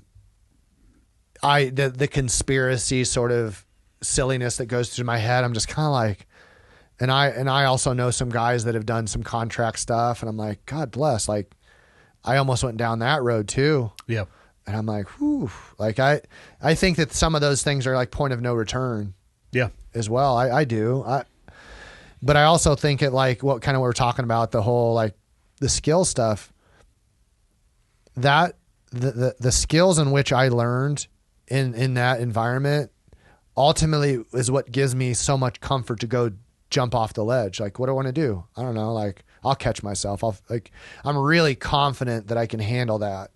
One of the things that the community rewards the most, and I don't think you'd ever find it in doctrine anywhere, but it's the ability to learn new skills in a high stress environment. If you look at it, even from buds, right? Like you don't learn shit really in buds, but second phase is a good example. Open circuit, then closed circuit, pretty compressed. But all they're really looking for is, can you follow a procedure that we taught you that you probably have no experience with under incremental pressure increases and then a lot of pressure at the end, like pool comp, then Yep. closed circuit, then really basic, demo and stuff like that at on the island. But then you go to, all the military schools you could have gone to, free fall, sniper, fill in the blank. It's just about learning. Mm-hmm. And at the highest levels, I don't know how many times we would contract and have the number one instructor at fill in the blank category. They come out. And why do we go to that person? Because they're at the apex and we're trying to parse from them Yes. the most valuable information that we can possibly get. And you learn over time, like, I need to put my own personal bias out of the way. And if the best person in the world says, I always do this, then I need to fucking start always doing that every time. Yes. To the exclusion of everything else. And what ends up happening is you develop the ability to learn quickly. And that's going to serve you well. I don't care what you do. Right. So, yeah, Agreed. you'd be able to. And I actually think that's why a lot of guys become very entrepreneurial when they get out. Because, yeah, they'll fail or they'll hit a roadblock. But the community also, I think, screens for people that looks for adversity or a roadblock. It's motivation. It's not a stumbling point. Because if that roadblock, like it buds, if you encounter something difficult and you can't get past that, you're out of there in the first 6 months. Right. And then it refines further and further and further. So you have somebody who is motivated by adversity, who's really good at learning new skills, and you combine the two. Yeah, it doesn't surprise me that people do what they do when they get out, and they just kind of go everywhere. And I don't know how it shocks me the number of career fields that guys have fallen into. Like, I'm sorry, you're doing what for a living? And they're killing it. Right, exactly. Because they land on the ground day one, and like 2 months later, they're like refining systems and shit like that. Yeah. There's zest for, I think I tell people, like, there's a real zest for learning within the community, especially early on. Like, I just remember, like, my first 8 years was just learn, like going to all these schools and enjoying like that learning app, because like you get out of it and you're like, oh, you're the sniper now. Like, it's a direct 1 + 1 = shoot. A lot of these things, or like the DeLand skydiving course, made me go, the flight ones. Oh, like, I'm totally not going to kill myself. Like I'm a pretty competent skydiver now. This is I shouldn't say this. It's like, don't say that too loud. But like I think that because of that, like whatever you want to call that, that ability for aptitude and skill and intellect. And I see so much authentic emotion behind it with these guys, with us. And that's what I want to feed. I want to know guys like that. They can feed that fuel of get in there and learn. I tell guys, get in there, get as many skills as you can, and be the best example you can be. Like, because most of these guys that we train, they come from all over the country, and some guys from Australia that come and train with us, and it's like they've just like you probably when you in so many ways when you join the Navy, you're like, where's my people? And then you get to BUD/S, and you're like, oh, there's some more of them. And as you go through that system, you're like, oh, my people. Yep.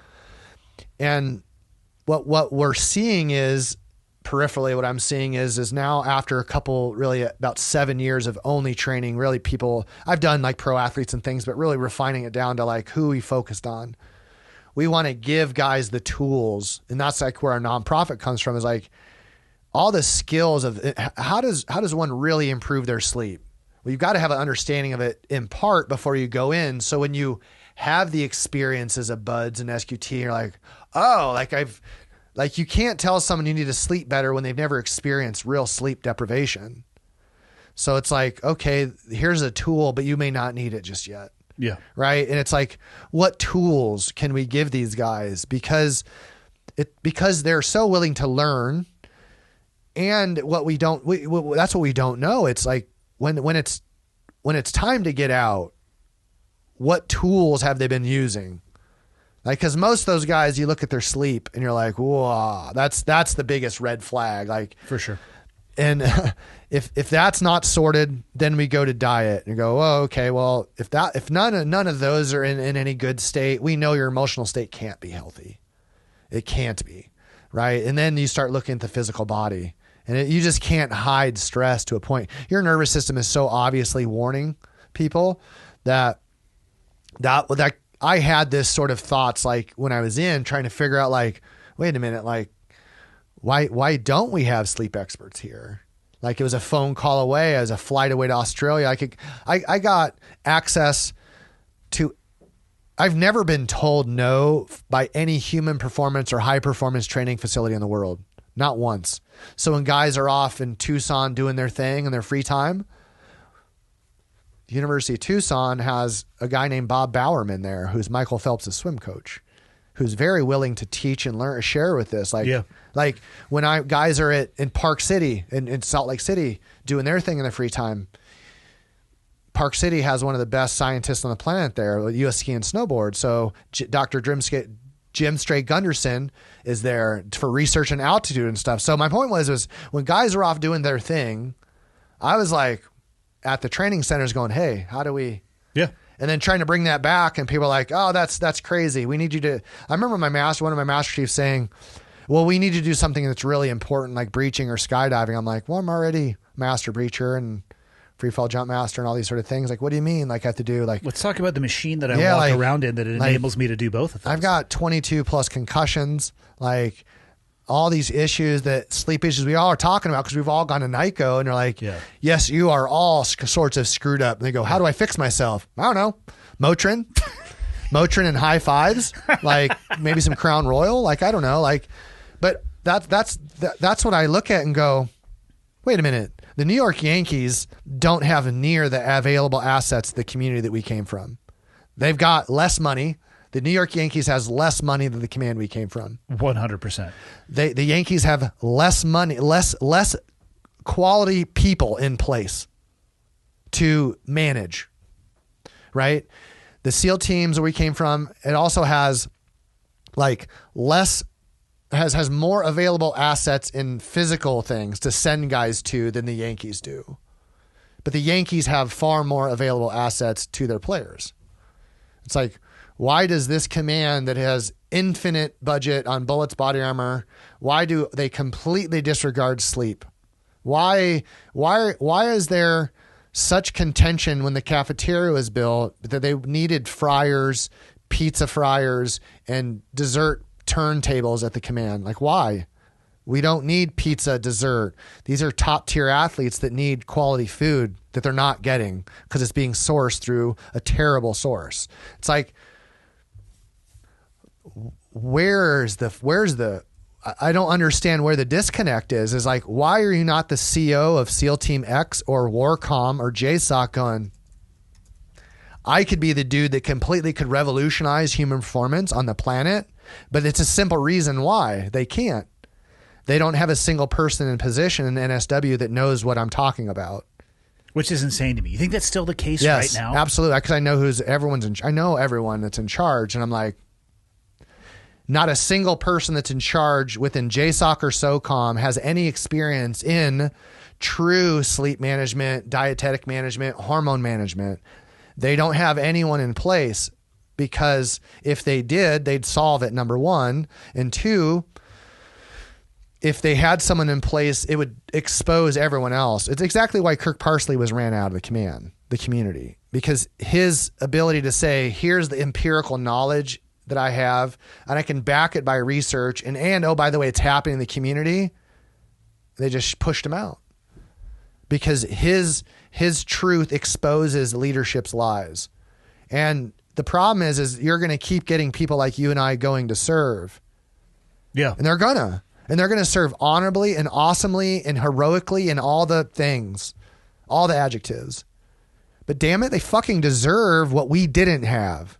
And that's what compels me, and that's what makes me purely angry. It's like, why are they still short on all of these things that we know? But I know why. It's like most recently we had, God bless him, like not throwing dirt on someone's grave, but someone overdosed, right? And he was in charge of, right, mental resiliency. Like we start looking at like the DAPA at SEAL Team 5 when I was there, pop positive for cocaine. He's the guy that's in charge of making sure we're not on drugs. And I'm not saying that the community is bad, but let me be super clear. The community is amazing.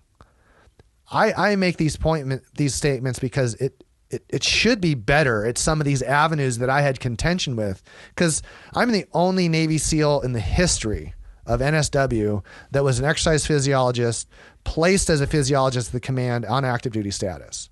Really? Yeah. It's never been done. Hasn't happened since. It just the stars align when PVH was there, yeah, right? And then Mark Stevenson was there, and I'm like, well, I managed 14 teams at Division I level on exercise science, all these sort of things. So they assigned me as the department head for JSOC and SOCOM. And so I got to be privy to all this stuff that they were trying to build, all the money, all the program funding. I ran it all, managed. It was $998 million PRODIF, Preservation of the Fourth program, that was filtered in through JSOC, right? That's what McCraven was managing at one point. So it's like, and then the sequestration came in and the project just got scrapped. And all the strength coaches, they left. Just trapdoored it? They all left. Yeah, they just pulled the funding on it because McCraven left. Right? As soon as the leadership left, they go, what's this pot of money for? Well, there's a pot of money there. And someone's like, I don't want to use this for fitness. I want to use it for something else. So the CO grabs that pot of money, changes the program name, and the funding goes away. So it's like the society thinks that, hey, I'm going to go join the Navy and the SEAL teams are going to teach me how to do all this fitness. No, there's not, at no point in the SEAL community do you get taught empirical sleep management proper principles that are taught to the world's best sport athletes. No, why? I don't know why. We've brought them in, but they were widely ignored. We flew them in from Australia and the command ignored them, right? We had DARPA there, InQtel there, and all these people. And what ends up happening, everyone's like, well, we don't know how to action this, so let's just scrap it. Because it exposes them. Instead of going, hey, let's get together because we know we need this. But so it's like my last fit rep, I got brought in by the Master Chief of Training and it's like, hey, you got to change your fit rep bullets. I'm like, why? So I got sat down with the CO and he's like, well, like the numbers you're projecting, the people you're managing and the money, those are more for like executive level officers.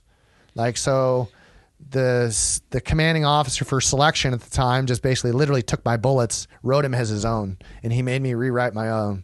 So his fit rep was mine because of the money I was managing and the people. So that's when I knew I was like, oh, they really don't give a shit.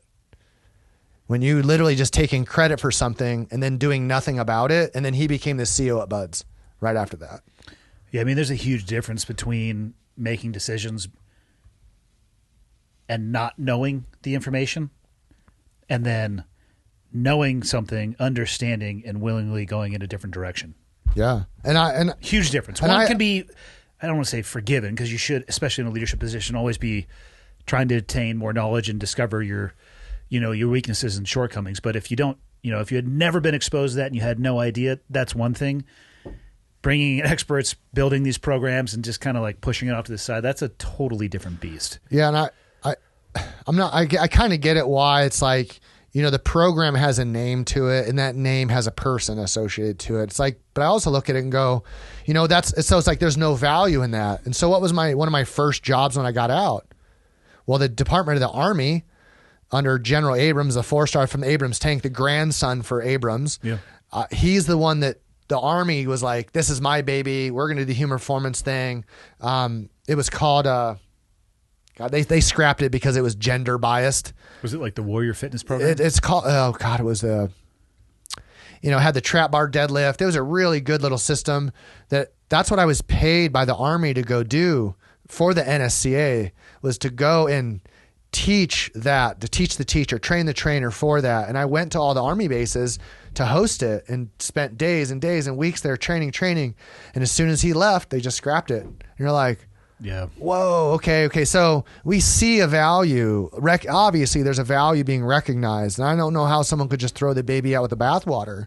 And that's why we do what we do. Like, we know that the Navy isn't in a position, or the Army, Air Force, to give what these guys need. And it's not. Is it collusion? Is it on purpose? Now I'm just saying it doesn't matter why. It's not. Until they're ready, they're not ready. But until they're ready, we're going to establish really like. How should one sleep in the special operations community? What should one expect from a hormone position, like as things stress and things change? And how do we resolve that? And Dr. Parsley has got that resolved. Not like he's got it resolved, right? It's not easy, but it's truthful, right? Yeah. To go do it. And it's like, okay, how do we manage diet? How do we manage hormones? How do we, like, the entire time as I was at the command, I did a blood draw every 4 months on my own money. Because I wanted to see what's going on in my hormone panel, because the Navy wouldn't do it after Sean died. They refused. So we came back from that deployment and said, hey, we all want to draw blood. And so we all went to Portsmouth. We had to do an IRB, because they're like, well, if we draw blood on enough of you, we're going to uncover problems. So they pushed it a year and a half. The point of the blood draw is to uncover the problems. And so Sean was part of that blood draw that they fucking avoided for 18 months. So I'm the one driving this thing going, what the fuck? Because they're like, well, we're going to uncover. That's the whole idea. But Portsmouth Naval Hospital wouldn't do it.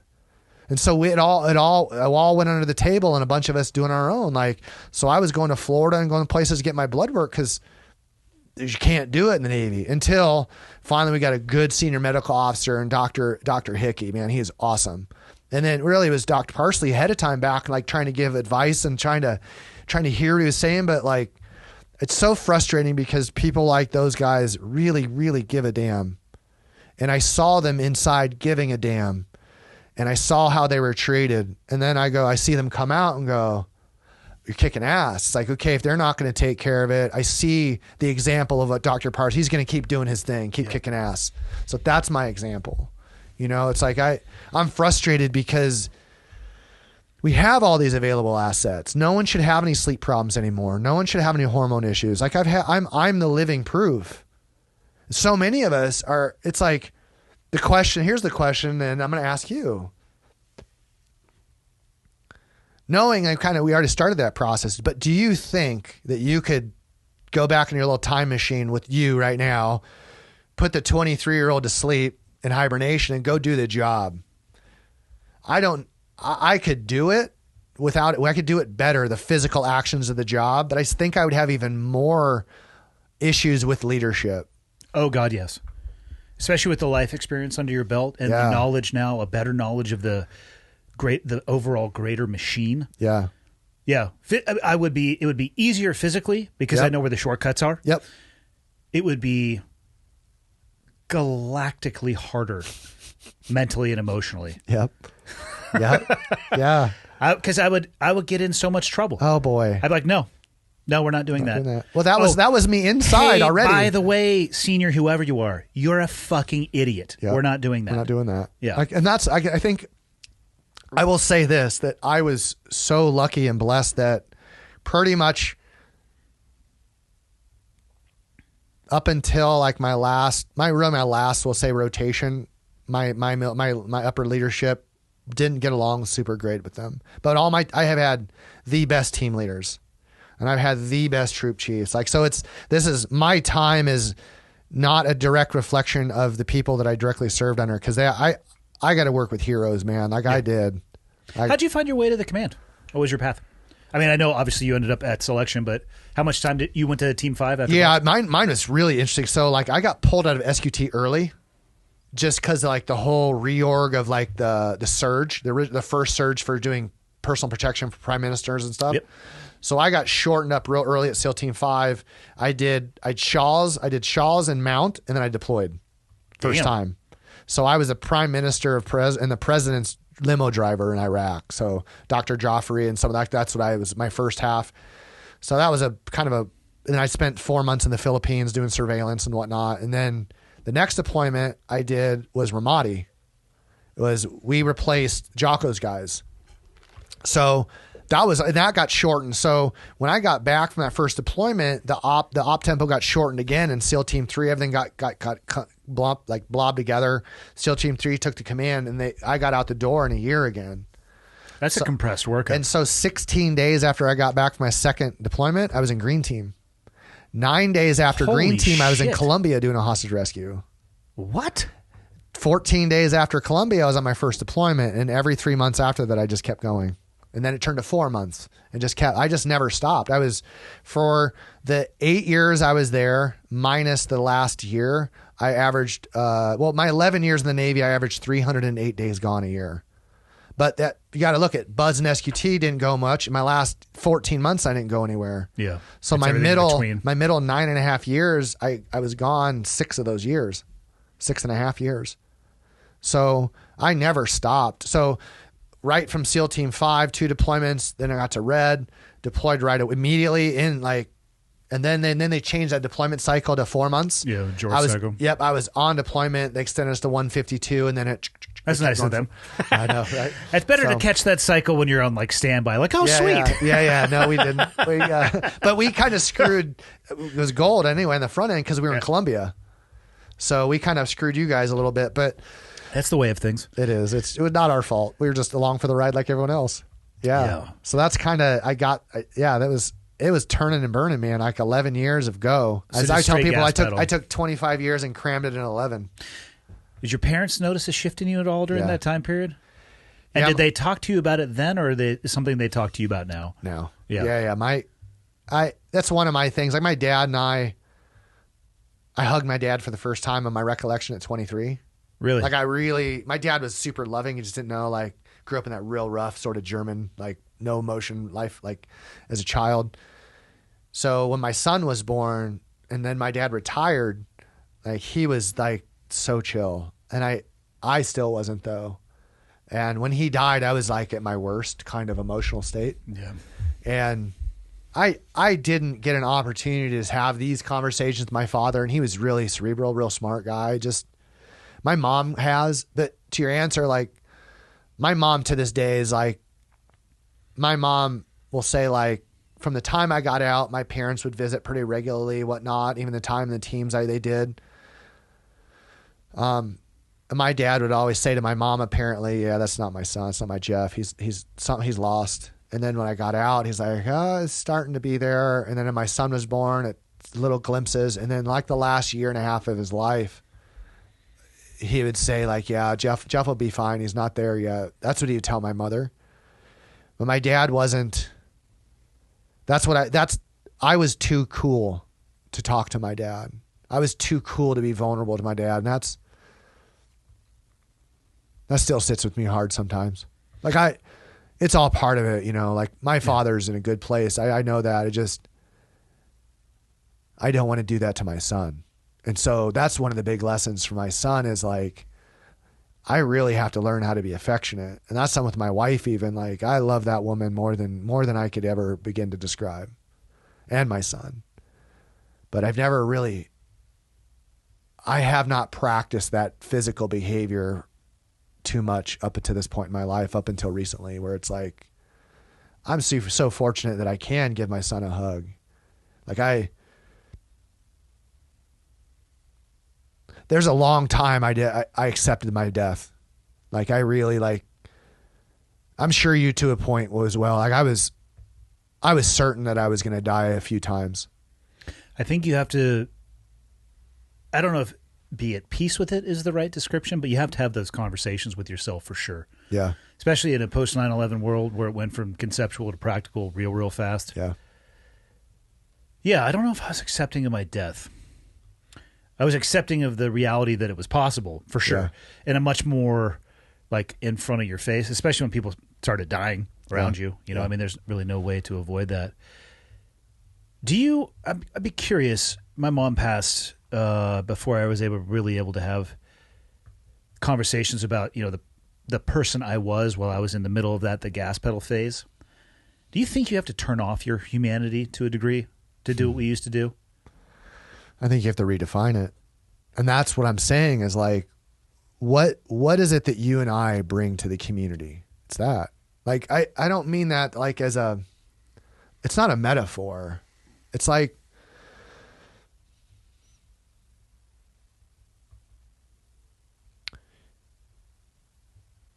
it's in the same way that this is the way I see it. LeBron James, when he was a baby, whatever you believe in divinity, God, whatever you pray to, whoever someone bends a knee to, whatever.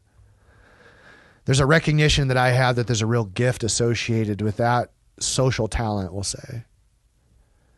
For whatever reason, you and I also have that, but it's a different sort of gift. I was going to say, I can't dunk for shit.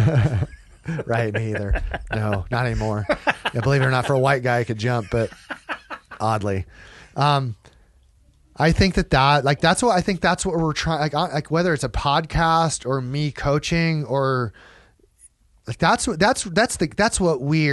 you and I and so many guys out there are trying to really do. That's the gift we're trying to offer. It's that real willingness to accept, like, and that's a hard thing to do where it's like, I can do all these things, but I can just blow past it. And the men that are going to go do what we did, like they're real special. Yeah. Like it's a hard sell. Like, am I special? No, not in a way that I can say is tangible. And it's not my ego. It's important. That guy's an asshole. It's like, what am I really trying to do? It's like, I'm really trying to share with people that you can really love, like really, really love your brother or sister.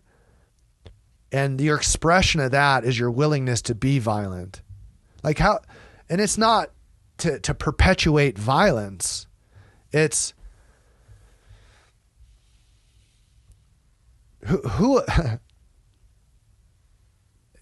it's just like, you bring up your mother. It's like, what do you think that she would say right now about it? Right. Or my dad, like what, like if I had that holistic opportunity to hear the divine from your own blood, your own roots, what would that be like?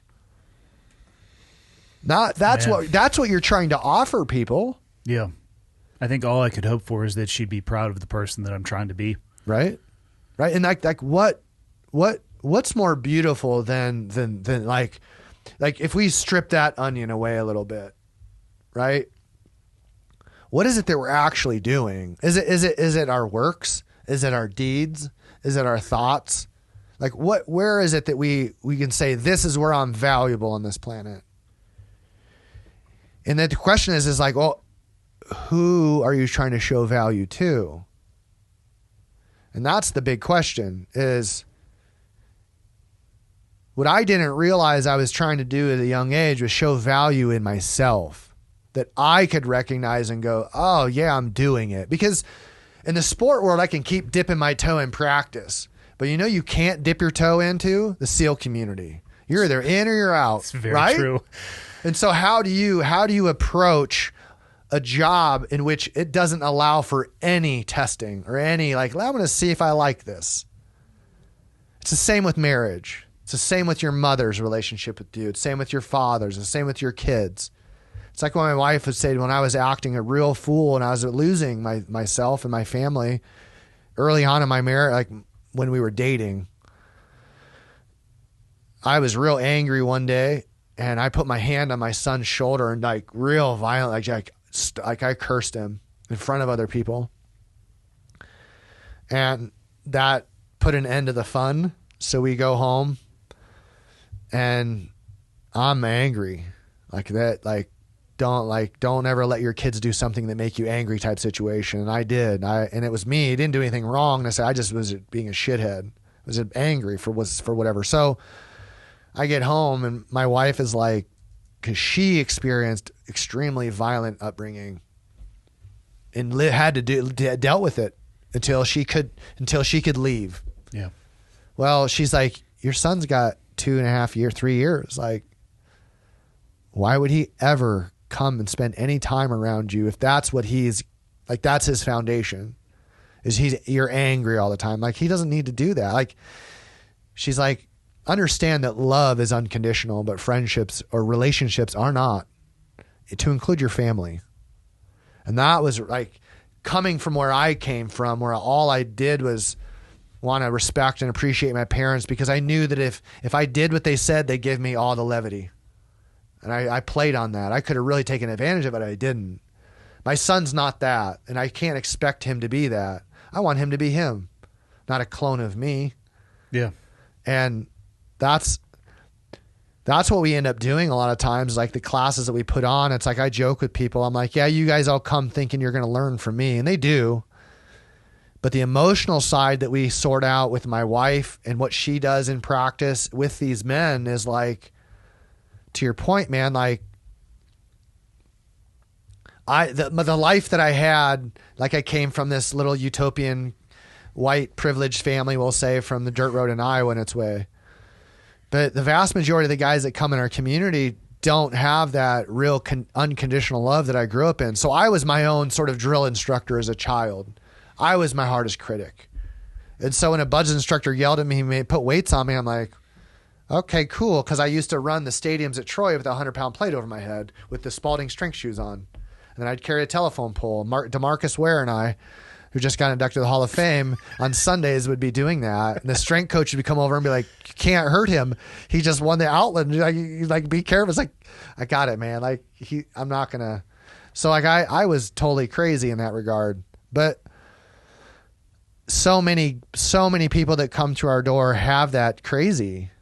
And it's like, let's just harness it, because we know that if I set you on fire and I said, run through that door, you would do it or try. Yeah. But I don't need you to do that. I need you to stay healthy, improve your aptitude, focus on intellectual drive that when you go on target, you can unleash, come back, reintegrate with tools. And that's the reason why I'm saying is, like, in the same way that they're so driven and compelled to go do it, so many of the guys and the women at the command are so driven to continue longevity if they have the tools. Yeah. Like, I just don't see a reason why there shouldn't be tools there. But since they're not making them, well, I think that's what we're all doing in our ways. I just happen to be the finite focus of fitness and prep. But emotionally, more than anything, I want them to know that, like, I just see myself in them, and they're like, dude, like, you're on it. Like, the process is the success and you're in it. Like, where else could you be? There's nowhere else in the world that you're going to train better for selection than right here, right now with us. It's like, see that. And because not many of us have ever had the opportunity to train like that prior to going in. Athletes do all the time. Yeah. But my point was, my wife and I, like, I don't really spend a whole lot of time. I'm a good listener now with those guys, and I try to give advice based on what I think's best for them, not so much my experiences, but letting them like sort out their emotional duress in that setting that's not judgy. Because these guys come from all over the country and they're like, they sniff each other's butt for a day and a half. And then they realize like, holy crap. Like I tell them, no one's taking your space. This isn't a 14-man roster. Like realize that these are your people. Like never has Naval Special Warfare been in a position where like at any given time, there's 20 or 30 guys that we've trained in person. They're at buds together and they know each other. They know someone's aptitude. They know their backstory. They know what's made them cry, made them hurt, made them feel.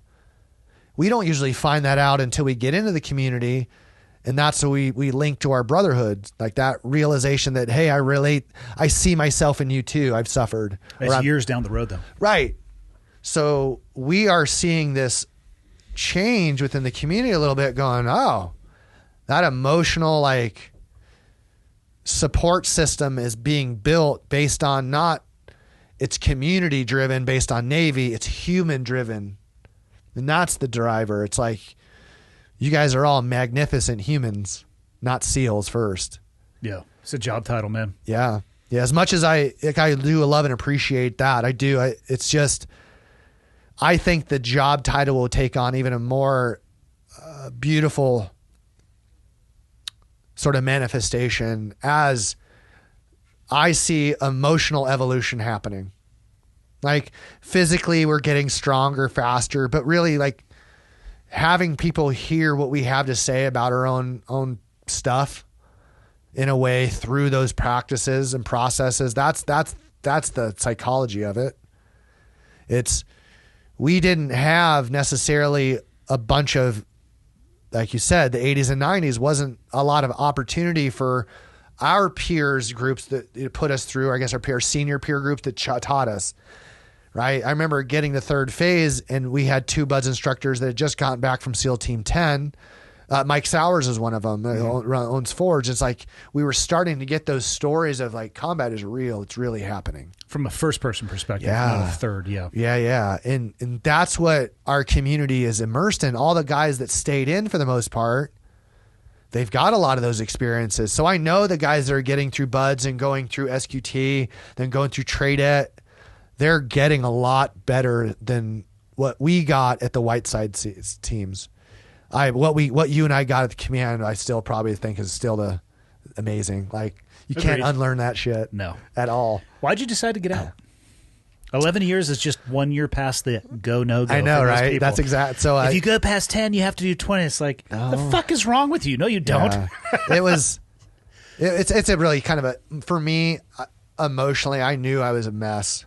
You know, because when I left the squadron, like, I didn't necessarily leave the squadron on really good terms.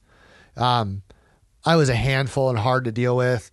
Going through the divorce time, I was late a lot. Just really, I just wasn't there. Them separating me from the squadron was the right thing to do based on my behavior. Like I just wasn't professionally great. Like I could skill it all day, but like when I'm supposed to run trips, lead trips, like, man, I'm not your daddy. Like I just wasn't. Yeah. I wasn't emotionally stable enough to be a real leader in that. So when I went, into Green Team and started working selection, whatever, it just happened that human performance became a thing, So I was in a place where it's like, man, I Blue Squadron, I almost went back into Blue and started going that route. But I knew that it's like my fear was that couple things. I didn't want to go back into Blue and feel like I had to vindicate myself. I felt like maybe I was going to overreach some. And then I knew I'd be gone away from my son again at that point. And I was like, I wasn't willing to do it. So really I had to weigh between emotional. Like I got to a point where I was tired of traveling, honestly. I was gone so much. And I saw, because all the people that are like, why would you get out? They were all these unhappy Master Chiefs. Really, they were like the 2 or 3 guys that just couldn't believe it. And all I thought was if I stayed in for another 9 years, that was going to be me. Yeah. I did not want to be, I didn't want to hate or dislike my life or the community that had given me so much. And that's why I got out. I didn't want to try to make something like, cause I knew the war or whatever was winding down, and that's what I was good at. But I also saw like that's coming to an end, and that's shooter statements and name calling, calling somebody a 4-star admiral a coward doesn't necessarily get you good graces with your team leader. Really? Yeah. That's weird. I never would have guessed that. Yeah. It's like Nichols, it's like I had a particular 4-star on a VTC called because I refused to sign any shooter statements. To this day, I still refused. Why? Exactly. So that was a big fall. That's where kind of the last deployment, like where I refused to sign any shooter statements, period. And I got pulled in, and the 4-star at JSOC was like, we were going back and forth in a VTC in JBAD. And I'm like, I'm not fucking signing anything, man. Like, this is what you paid me to do. And he's like, you know what your problem is, Nichols? Is your candor. I go, your fucking problem is you're a coward. You're too big of a fucking pussy to come do this. I told that to the 4-star and the JAG. How'd the conversation go after that? Oh yeah, not super good. I was gonna say, how was that message received? Yeah, upon not delivery? not super good. But that's like kind of how it's like one of those things that way of acting was really, really supported for my first 6 years there. Yeah. 5.5. Like it was like, we were doing what? Oh, this guy will do it. Like you were doing what? Oh, this guy. Like I was like the guy, like, hey, we need to do this stupid thing or this crazy thing or this thing. Tell me more. Yeah. Like sign me up. So it's when a community goes, stop doing that. And I go, but it still says on the brief, capture, kill. And I'm good at the kill. And this guy's we've picked this guy up 3 times. I'm not really into, let's just kill him. And that was the conversations. And they're like, you can't do that. I'm like, but it says kill. It says in the brief. I can't do that. Like, and if you're going to kill, you have to sign your shooter statements. And I'm like, I ain't doing that. And so that was the end for me.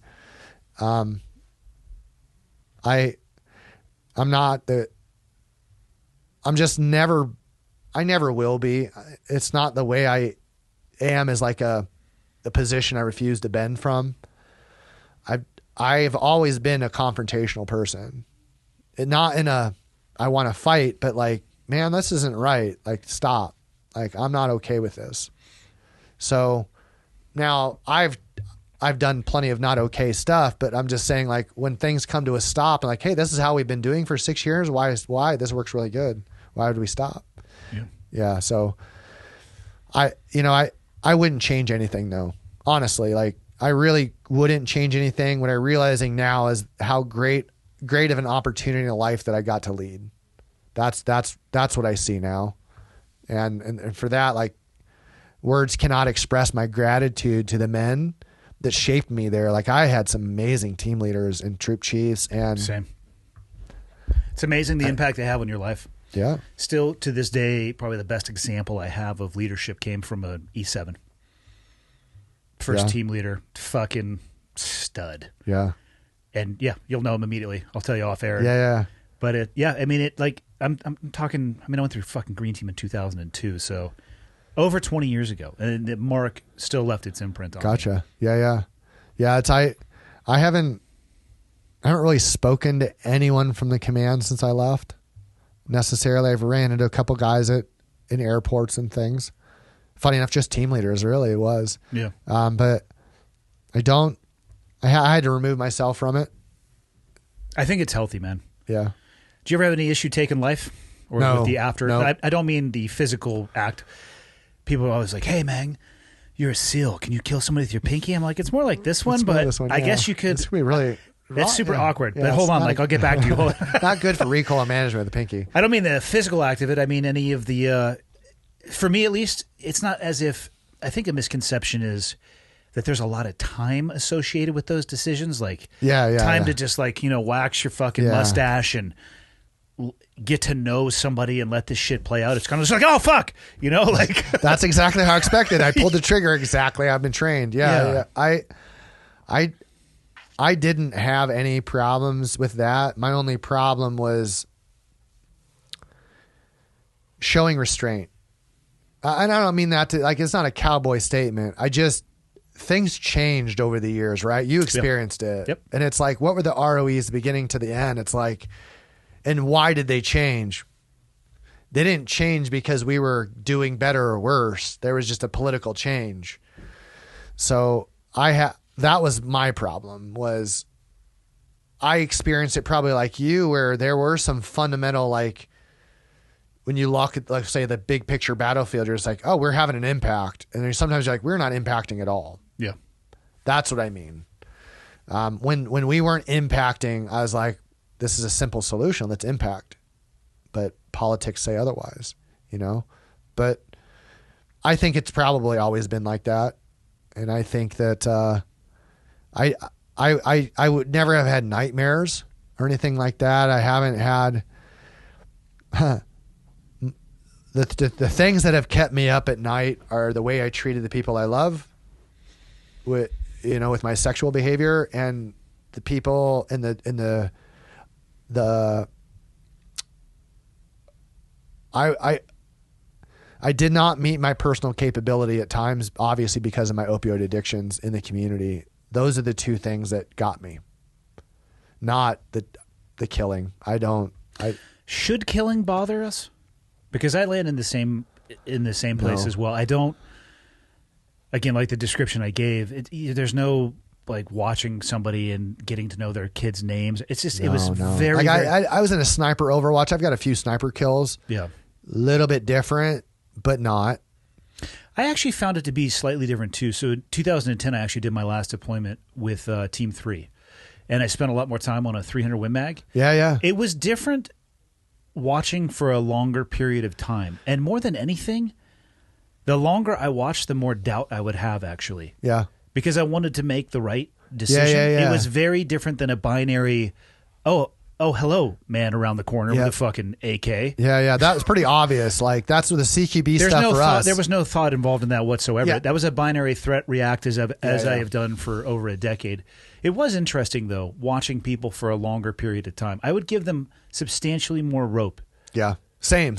Yeah. Like my kills with a sniper rifle were far more gracious.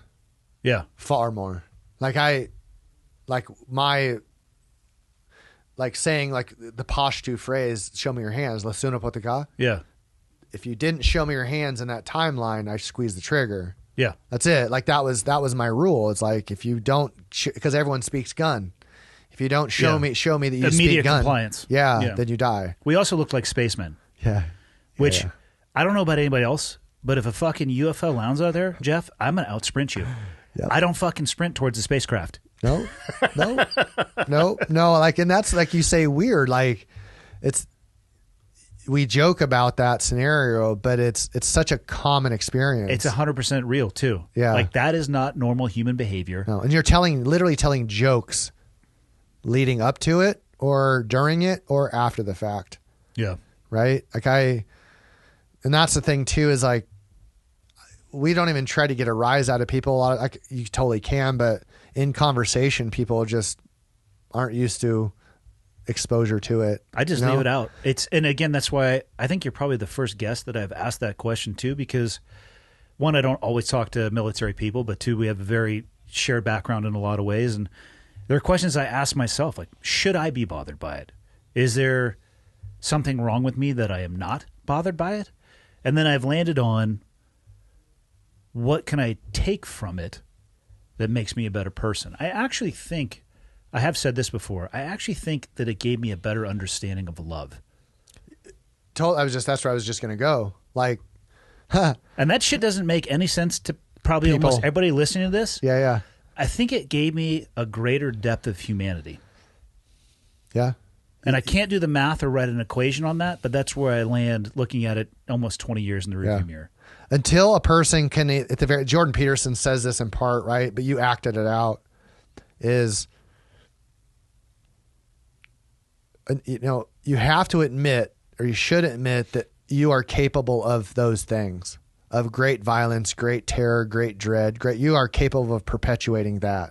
You absolutely are. Yeah. We were not only taught to handle it, but we were taught to practice it. And then put into an environment that rewarded it. Yep. And so I think that's the kind of oddity of it, is that what I'm most looking forward to after I part from this body, is the beings, those souls in which I impacted with a bullet, right? I released them, whatever you want to call it, whatever your brain, vision, heart tells you goes after that loss of body. I'm really looking forward to like loving them, like appreciating like what an opportunity it was for my being to take and do this, and to take that action on this plane, this realm of life on earth, and say, hey, I've got to go to this country, or go to this other space. I'm going to go interact. That's, I'm using words, interact with people that are more closely associated to my being than the people that I live around. 100%. Their dedication, they're willing to fucking toe the right? line. Like I was the onward Christian soldier, Catholic kid from the West that was going to go and reap vengeance. The Islam world is very Abrahamic as well, and they believe the same exact thing. So that man that believed that he was fighting for all those ideological causes that were shaped based on his life. I grew up in a Democratic Iowa place that was pro this, pro that, Catholic this, conservative that. And so I took on those ideologies and took those over to Afghanistan, Iraq. And I bounced up against somebody else that probably came from a loving family in its own cultural way, with a religion in its cultural infusion, with its belief system, love in its way. I just ran into the antithesis of me. And so getting the opportunity after this life to go see those beings in which I was blessed enough to share that moment with. That's the way I see it. I don't know what to expect after this great mystery, but it's going to be amazing. And all of this, that which we call suffering, will be some sort of unique, beyond words experience of blessing and love. And that's what it all comes down to. Like, it's all love, right? Like it's all the same origin, love and hate, black and white, light and dark. All of this is same origin. It doesn't matter what we say. It's all the same origin.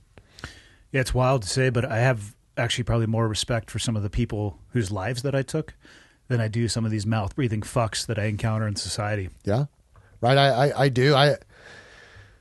Doing all those deployments and taking life, like you said, it's a real perspective shift if you accept it, and that's a kind of, I guess, big, huge 30, 60,000 foot view of what it's saying. What is it that Andy and Jeff are offering in this world?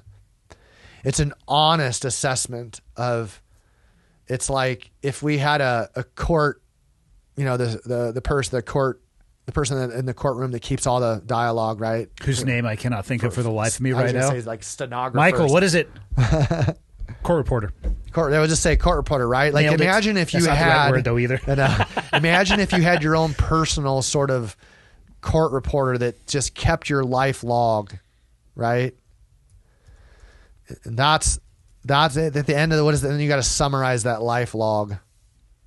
And that's what I'm trying to do, is like the love and capacity that you have to share and show love through the actions of the job that you did.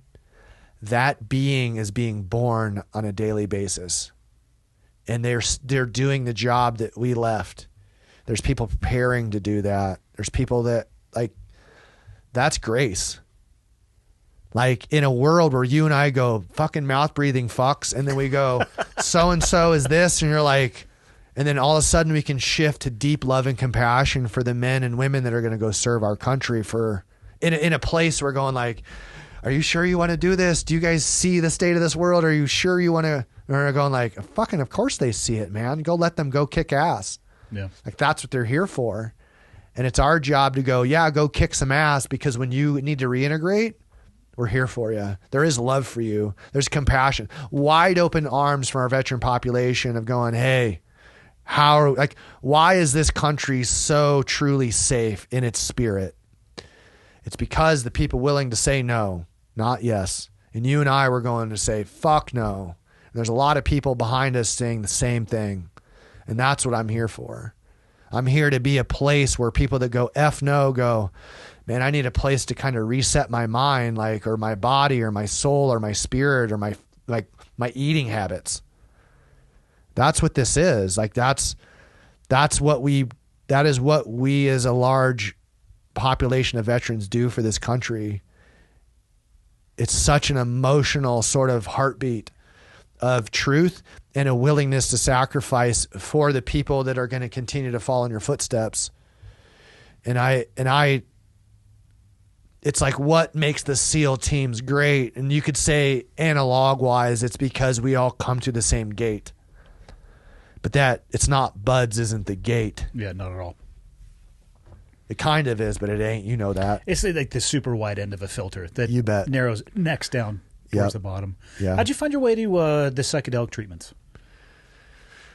It was an introduction by somebody, another team guy that was real hesitant. He's like, I don't know want to do this. And he hit me up with it. He's like, you want to do it? I'm like, fuck yeah, man, I'll do it. And it got handed off to me. It was before Marcus officially started that process. It was kicking ass with vets. It was just prior to that.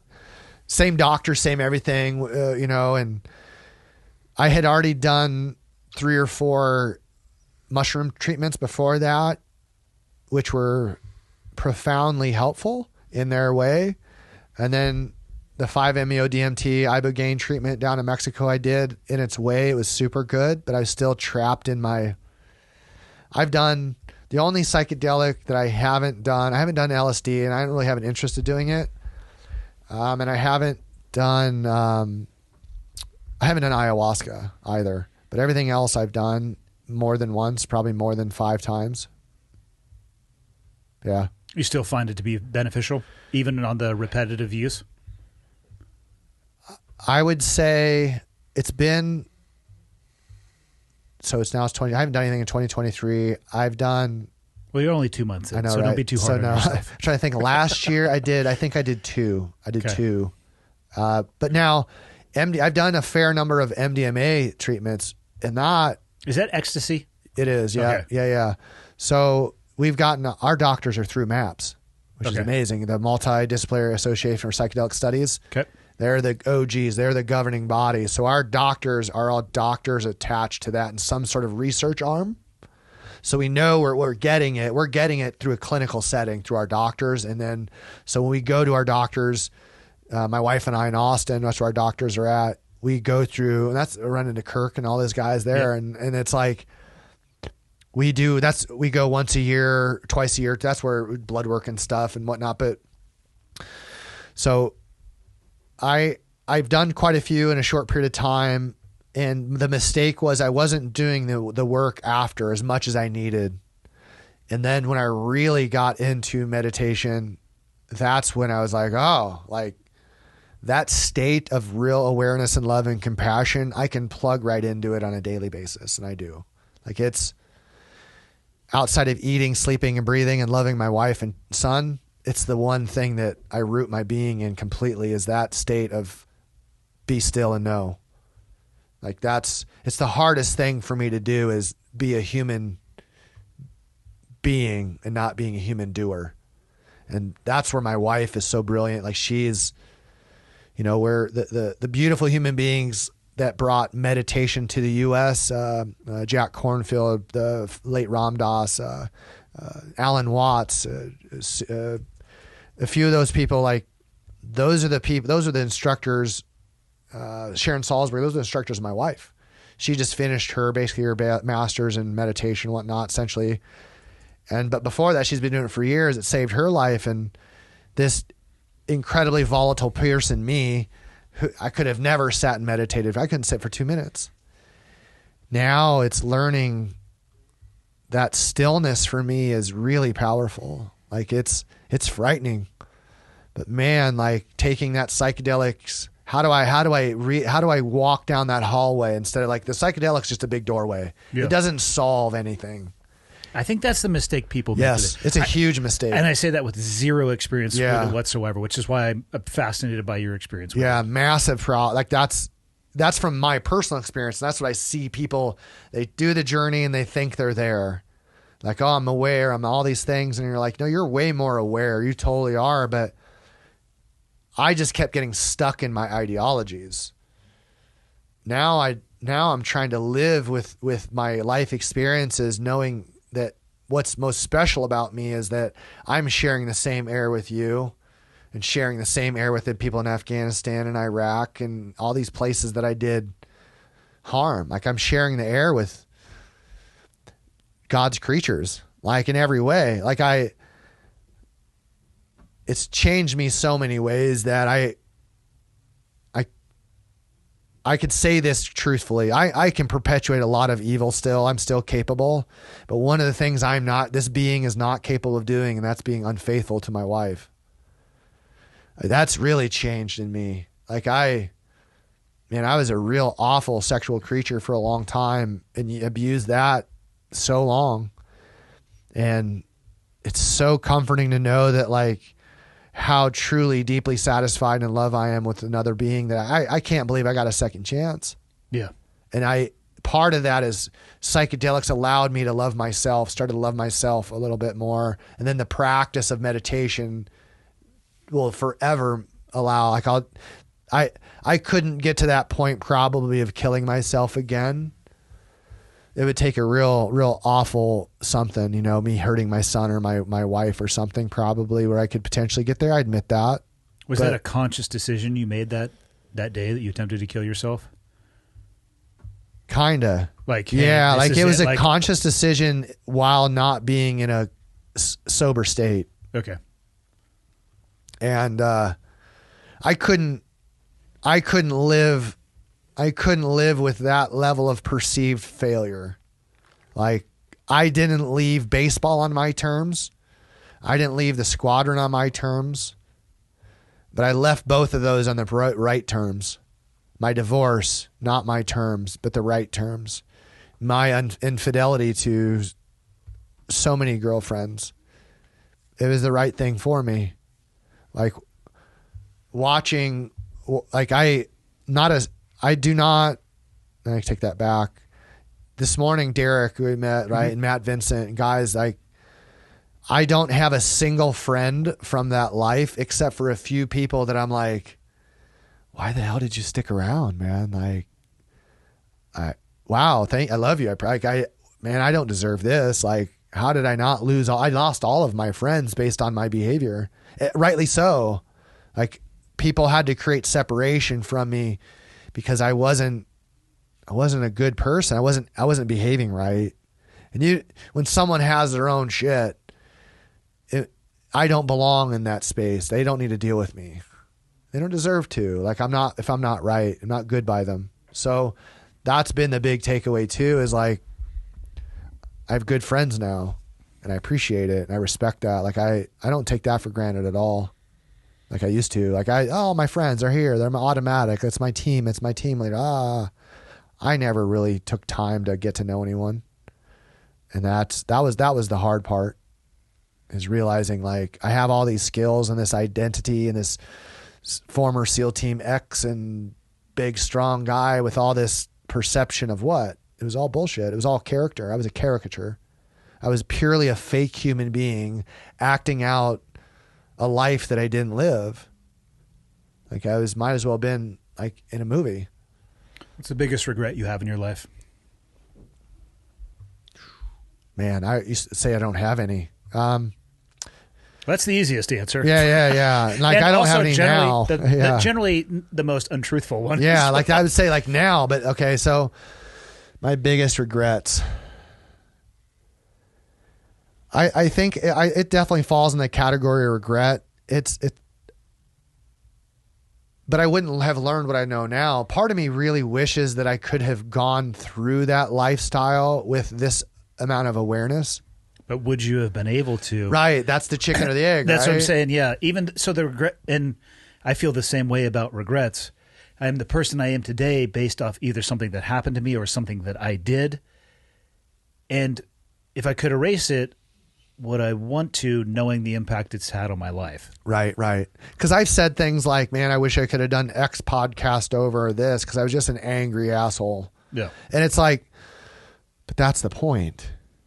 Like, I think the reason I can say I don't have regrets is because I'm not creating them anymore.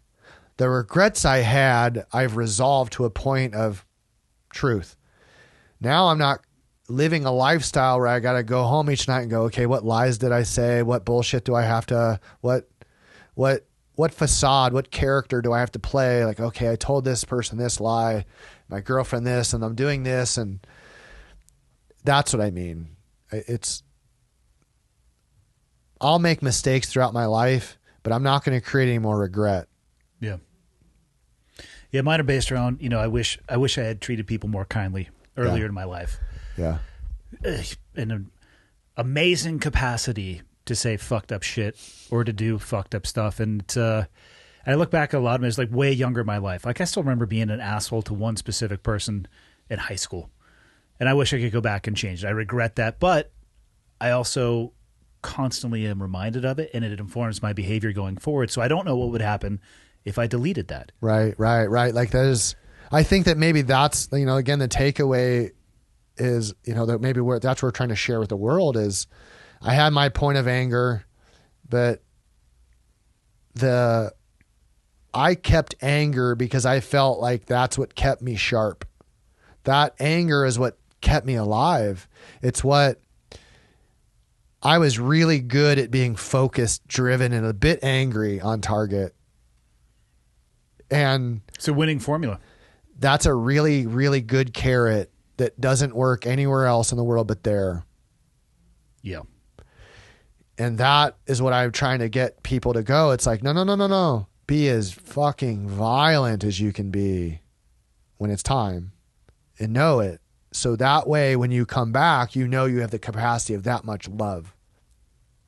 But where do you put it? Like, that's the thing is like, what do you mean? Like, how do I don't have, okay, if you don't have a girlfriend and wife, where does a young Navy SEAL put all that love? Everywhere he can. Right. That's like, okay, I'm not the moral police, but you're picking up exactly like I'm just lobbing this softball in for you to hit over the fence. It's like, what do we do? Yeah. We take part of the community, that the peripheral part of the community, because it's like everything in your life is just in fifth gear. You can't train for that level of performance in one myopic approach and not have bleed over into other things. Yeah. And that's the thing too, is that bleed over isn't going to be it doesn't make the rest of your life efficient at all either. Yeah. So that's where it's like, well, when in doubt, team guy it out. Like, no, like we talked about it all the time of leaving work at work and home at home, but I never learned that. I didn't know that was like a real thing. I thought just me being home was enough. Yeah. No, well, there's being at home in your body and being, physically or emotionally present as well. Yeah. That was a mistake that I made for sure. I was so myopically focused on what I thought was the most important thing at the time. And yeah.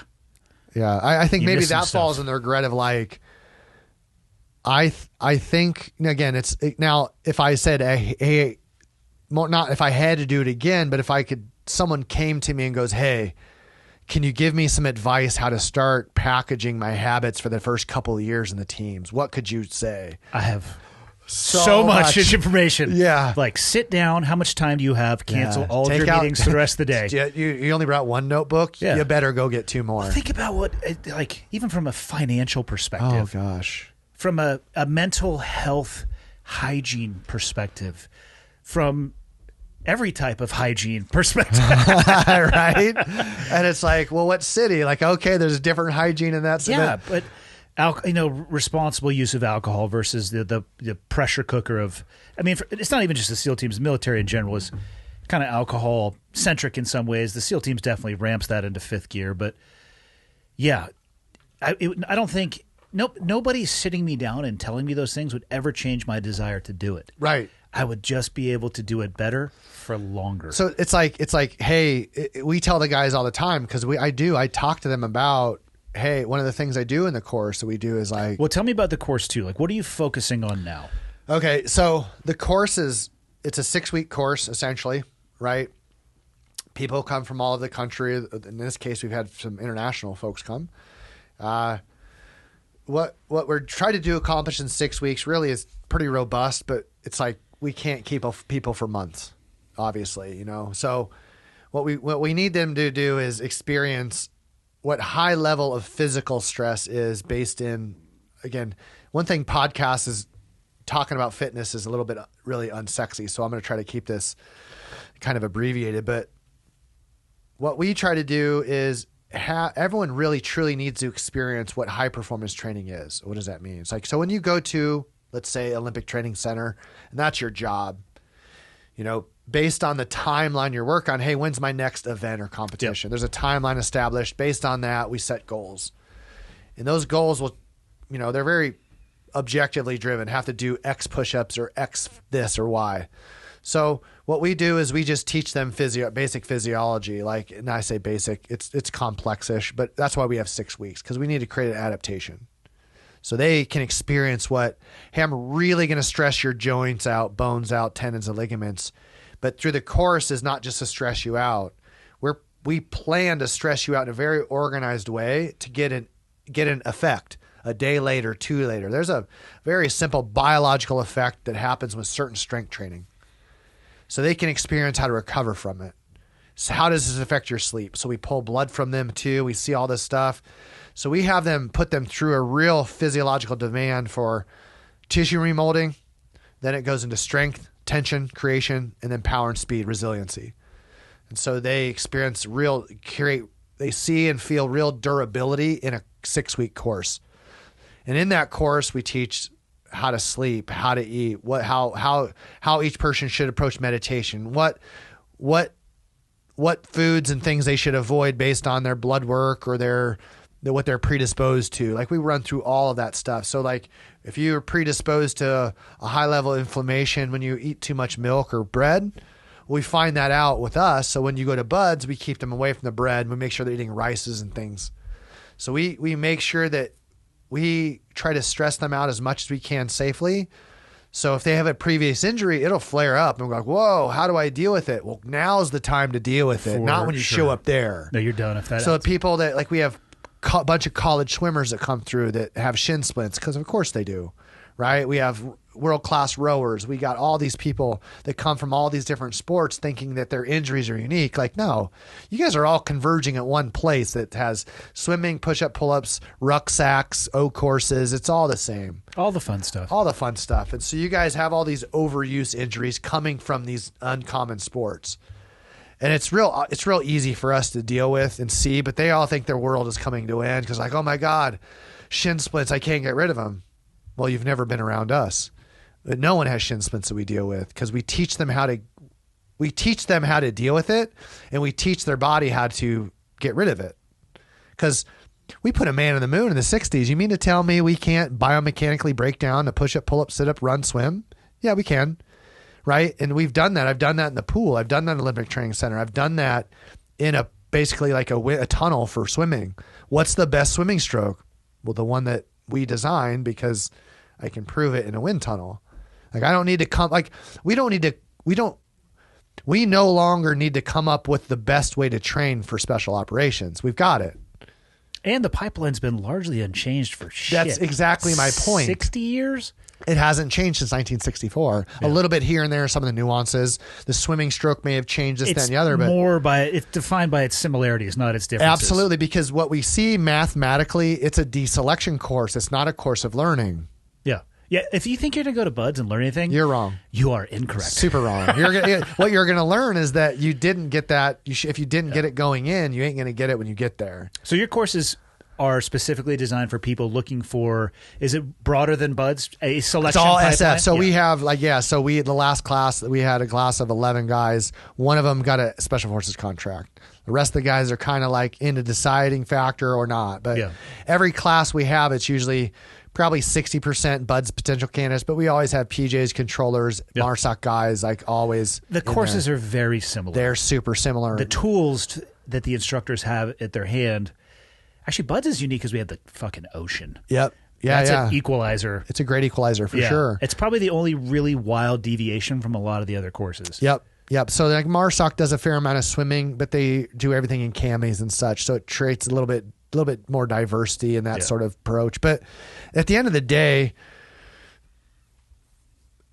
getting somebody ready for Buds is extremely easy. And we have the track record. Like we're at 100%. So 100% of the people that we've trained that have tried to get a contract have gotten it. So not everyone that we train will go. Like some guys will change their mind, do this, that, and the other. But looking at the course year in and year out, month after month, we're like, damn, like, you know, there's a period of time from like guys at pre-Buds and Buds graduation SQT, we had 26 guys throughout it. And not a single one of those guys quit. It's awesome. So we're like, and it's every month it's going up and up and up and up. And it's like 100's a dangerous number though. Yeah, it's bound. So 0 and 100 are ones I'm like, yeah. So and it's like the 100% is, it's easy for us to say because it's contract driven, not success driven. Yeah. Cause I'm not, that's what we advertise. Like the beauty is the guys that we've trained and have successfully navigated it, they probably would have done it without me. That's the truth. That's what I have to admit because I know they're cut from the same cloth you and I are. They are, but they're benefiting from your knowledge and 100%. And see that's the takeaway is why, because they're front running in all the aspects at Buds. And when they get through it, they're like, oh wait, I'm not overtrained. And then you get an SQT and you really start seeing the lifestyle. So it's what we do is we help them create the habits that they won't have an opportunity, because most guys have never created quality sleep habits and talked about them and measured them. That's what we're doing. I don't remember hearing about sleep habits until I want to say my late 30s. Right. Like what's sleep? We're just not going to naturally sleep. There's a bad way. There's a good way. Yeah, there's a way. If I need to sleep, it's called Ambien. It's all natural. It's a vitamin. Yeah, exactly. Right. And there's a bowl of it unchecked everywhere, right there, all over. Yeah, everyone's got them in their pockets. And so that's what I look at and go, wait a minute, like we don't have to struggle anymore with trying to get these guys to recognize that how you train for Buds isn't how you train when you're in the teams. Right. But what you do in preparation for it in terms of how you heal, how do you recover? Those are habits, because Buds is a real habit creator. It's such an extreme environment that you create habits that make you go, I can survive these extremes. And the people that come out the back end, we do create those habits. We start taking care of our feet or this, that, and the other. But then we get to the community and go, where's the continuation? The continuation is like the validation's done. Go be a team guy. Yeah, figure it out on your own. But that's where I say we capture them, because that's where the professional knowledge for those guys at the end of SQT, they're still wanting. Like, because how do you get a new guy to integrate into the teams? Well, because they haven't learned the skills in which the older team guys are looking at it and going, hey, you're a valuable asset. So we go to boats and motors and dive soup and these things. But why don't we create the process of, once you've been validated the community, like you've been through selection, you've been deselection, now we're saying you're valuable enough to give money to propagate your skills. Why don't we teach them how to sleep better so their training is better, right? Why don't we teach them, like when you're on the road or you're doing these things, here's how we're going to eat. These are better ways of doing it. But you're like, wait, we just spent $85,000 on paper clips and, like Gerber tools, but we can't get bottled water because you're going to take our comrades. Weird. Yeah. And you're like, but all of that's going to happen. And then we're going to send you overseas with just MREs and you're going to go action the most difficult target and terrain on the planet. And why? Because that's what we're going to do. It's like, that's what I've always done. Like, don't ask for amenities. We didn't have them. Just Motrin and shut up. And like, we're past that. We just went through the most extensive tactical war in the history of the world. Yeah. What did we learn? None of our operators currently are receiving any benefit from what we've experienced. No one's getting sleep integration and training. No one's getting better dietetic training. No one's getting better ways. Like the idea that our most sophisticated fighter pilots in the world are falling out of their cockpits, not literally but figuratively, because their necks are falling. They just can't. Right? There's a we have half of our pilots, our best pilots in the world, can't turn their head. Right? We got asked by the Blue Angels a while back to come in and start maybe integrating and potentially helping them stand up a. Well, I was just like, well, it's not going to probably happen because as soon as the CO switches, they're going to scrap the problem. Sure enough, they did. It's the danger of that 24-month cycle for the command rotation. It's a terrible idea. Well, it takes a time. If you step in and you're the new CO, you're like, I'm going to make sweeping changes, which is going to take a bit. Yep. And then towards the tail end, you're looking at what's the next, so it tapers off, and you really only have, if you're lucky, 18 months. To make a real impact that you got to try to sustain. And that's why we see all these flag officers create programs that don't stay around. It's like what PVH did initially, it was able to hand it off to 2 other COs. But once those 2 guys left, it dies. It's scrapped. And you're like, whoa. Look at the benefit that's been had. Yeah. Well, I don't see it because you refuse to. Well, they may not want to. Right? So I'm just going to keep doing what we're doing. Like, you ready for a marketing tip 101? Sure. What's the name of your program? You haven't mentioned it once.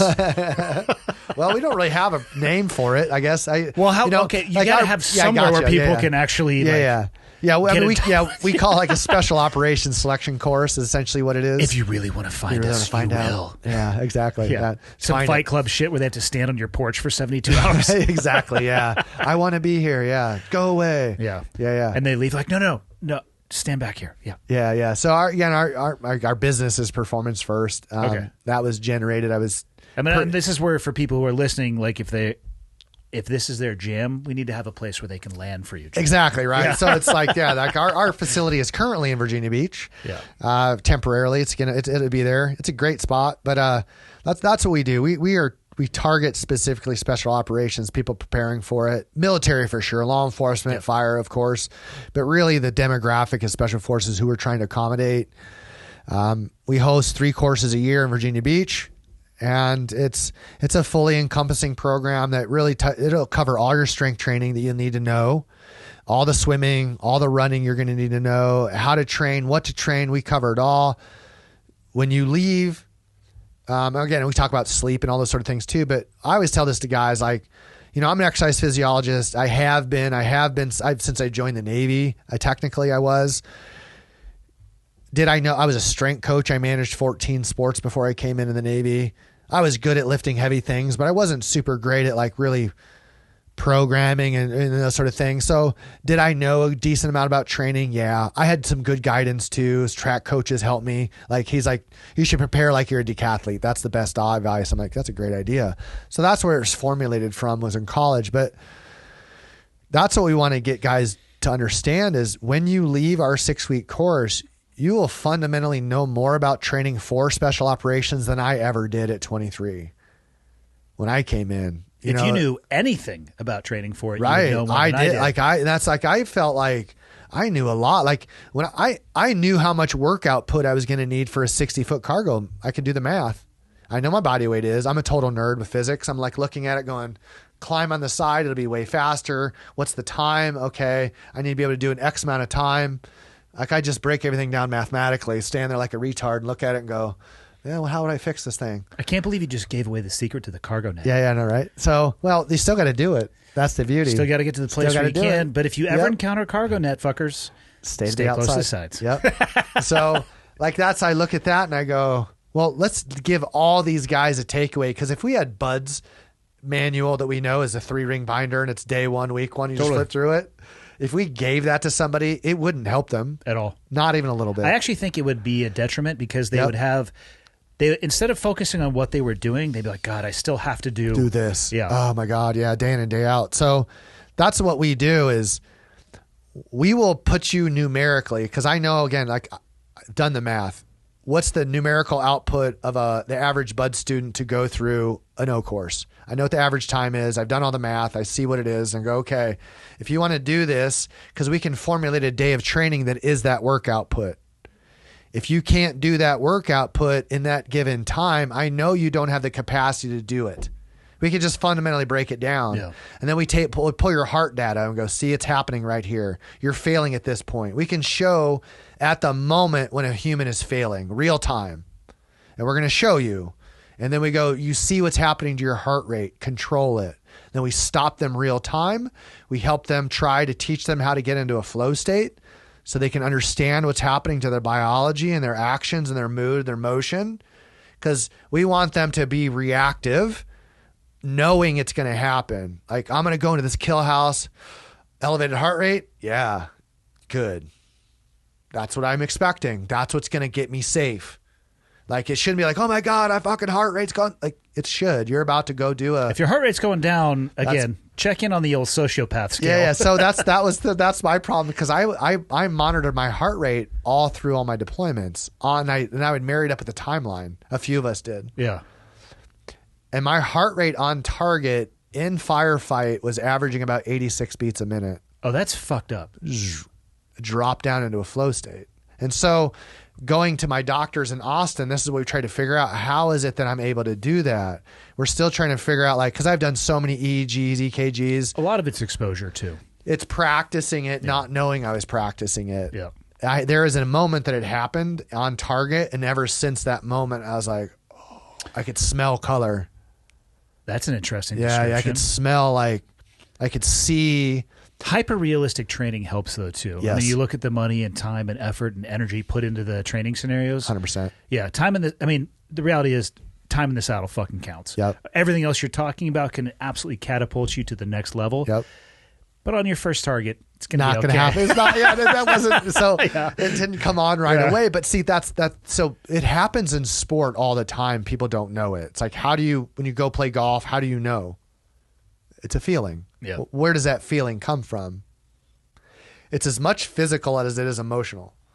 It's just like shooting, like when you're 3 weeks at Shaw's and you're like, you could close your eyes and like at 3 o'clock, center mass, like you just know. Where does it come from? It's just like you said, that repetitious nature of there being a consequence or a very audible or visible reaction. And I want people to understand that they're in control. Not I want to strangle it, but I tell people all the time, you need to be in a constant state of assessment. So when you're under canopy, that's all you are. Constantly in a state of assessment and awareness. So on a gun, same with demo, same with diving, all these things that create an emotional state of, if you screw this up, you die. We know that there's an emotional state with that, and we can reproduce that in training, but we don't often talk about that. Like when we do a killer house run, it has a feeling to it, right? For sure. And you know it. Like, and you know it. A room or two deep, you're like, oh yeah, this is going to be good. This is going to be a good one. Yeah. And you know right away when it just doesn't feel right, man. And like then you have somebody like, in the train, they pick it up for you. There's something about that.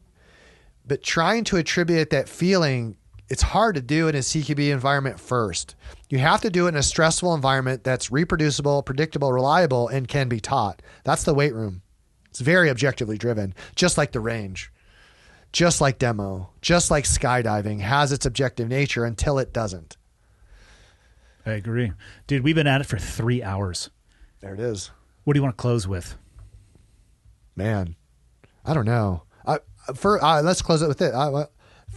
This is the first time you and I have gotten to really talk and get to know each other. This is the first time you and I have ever sat down and ever talked. Yeah. So in passing, did probably that deployment high fives with the eyes at one point, but I just want to say thank you. Yeah, my pleasure. Like not just for obviously me and my time and whatnot, and obviously my wife and everything. Who, by the way, set this whole thing up. She was awesome. She's the magic. Catherine, I love you. You're the best ever. Truly. I couldn't be here without my beautiful wife. And I just wanted to say to you, for someone that recognizes truth, I appreciate you, and I appreciate what you do, and I appreciate what you stand for, and for the people that you bring in here, how honorable those human beings are, and I appreciate you for that. Just wanted to say thank you. Awesome, man. Thanks. I feel like we have a round 2 in the future, so until next time. I'm going to be back. So yeah, it's like I didn't know all my friends were here. So yes, again, we'll do it.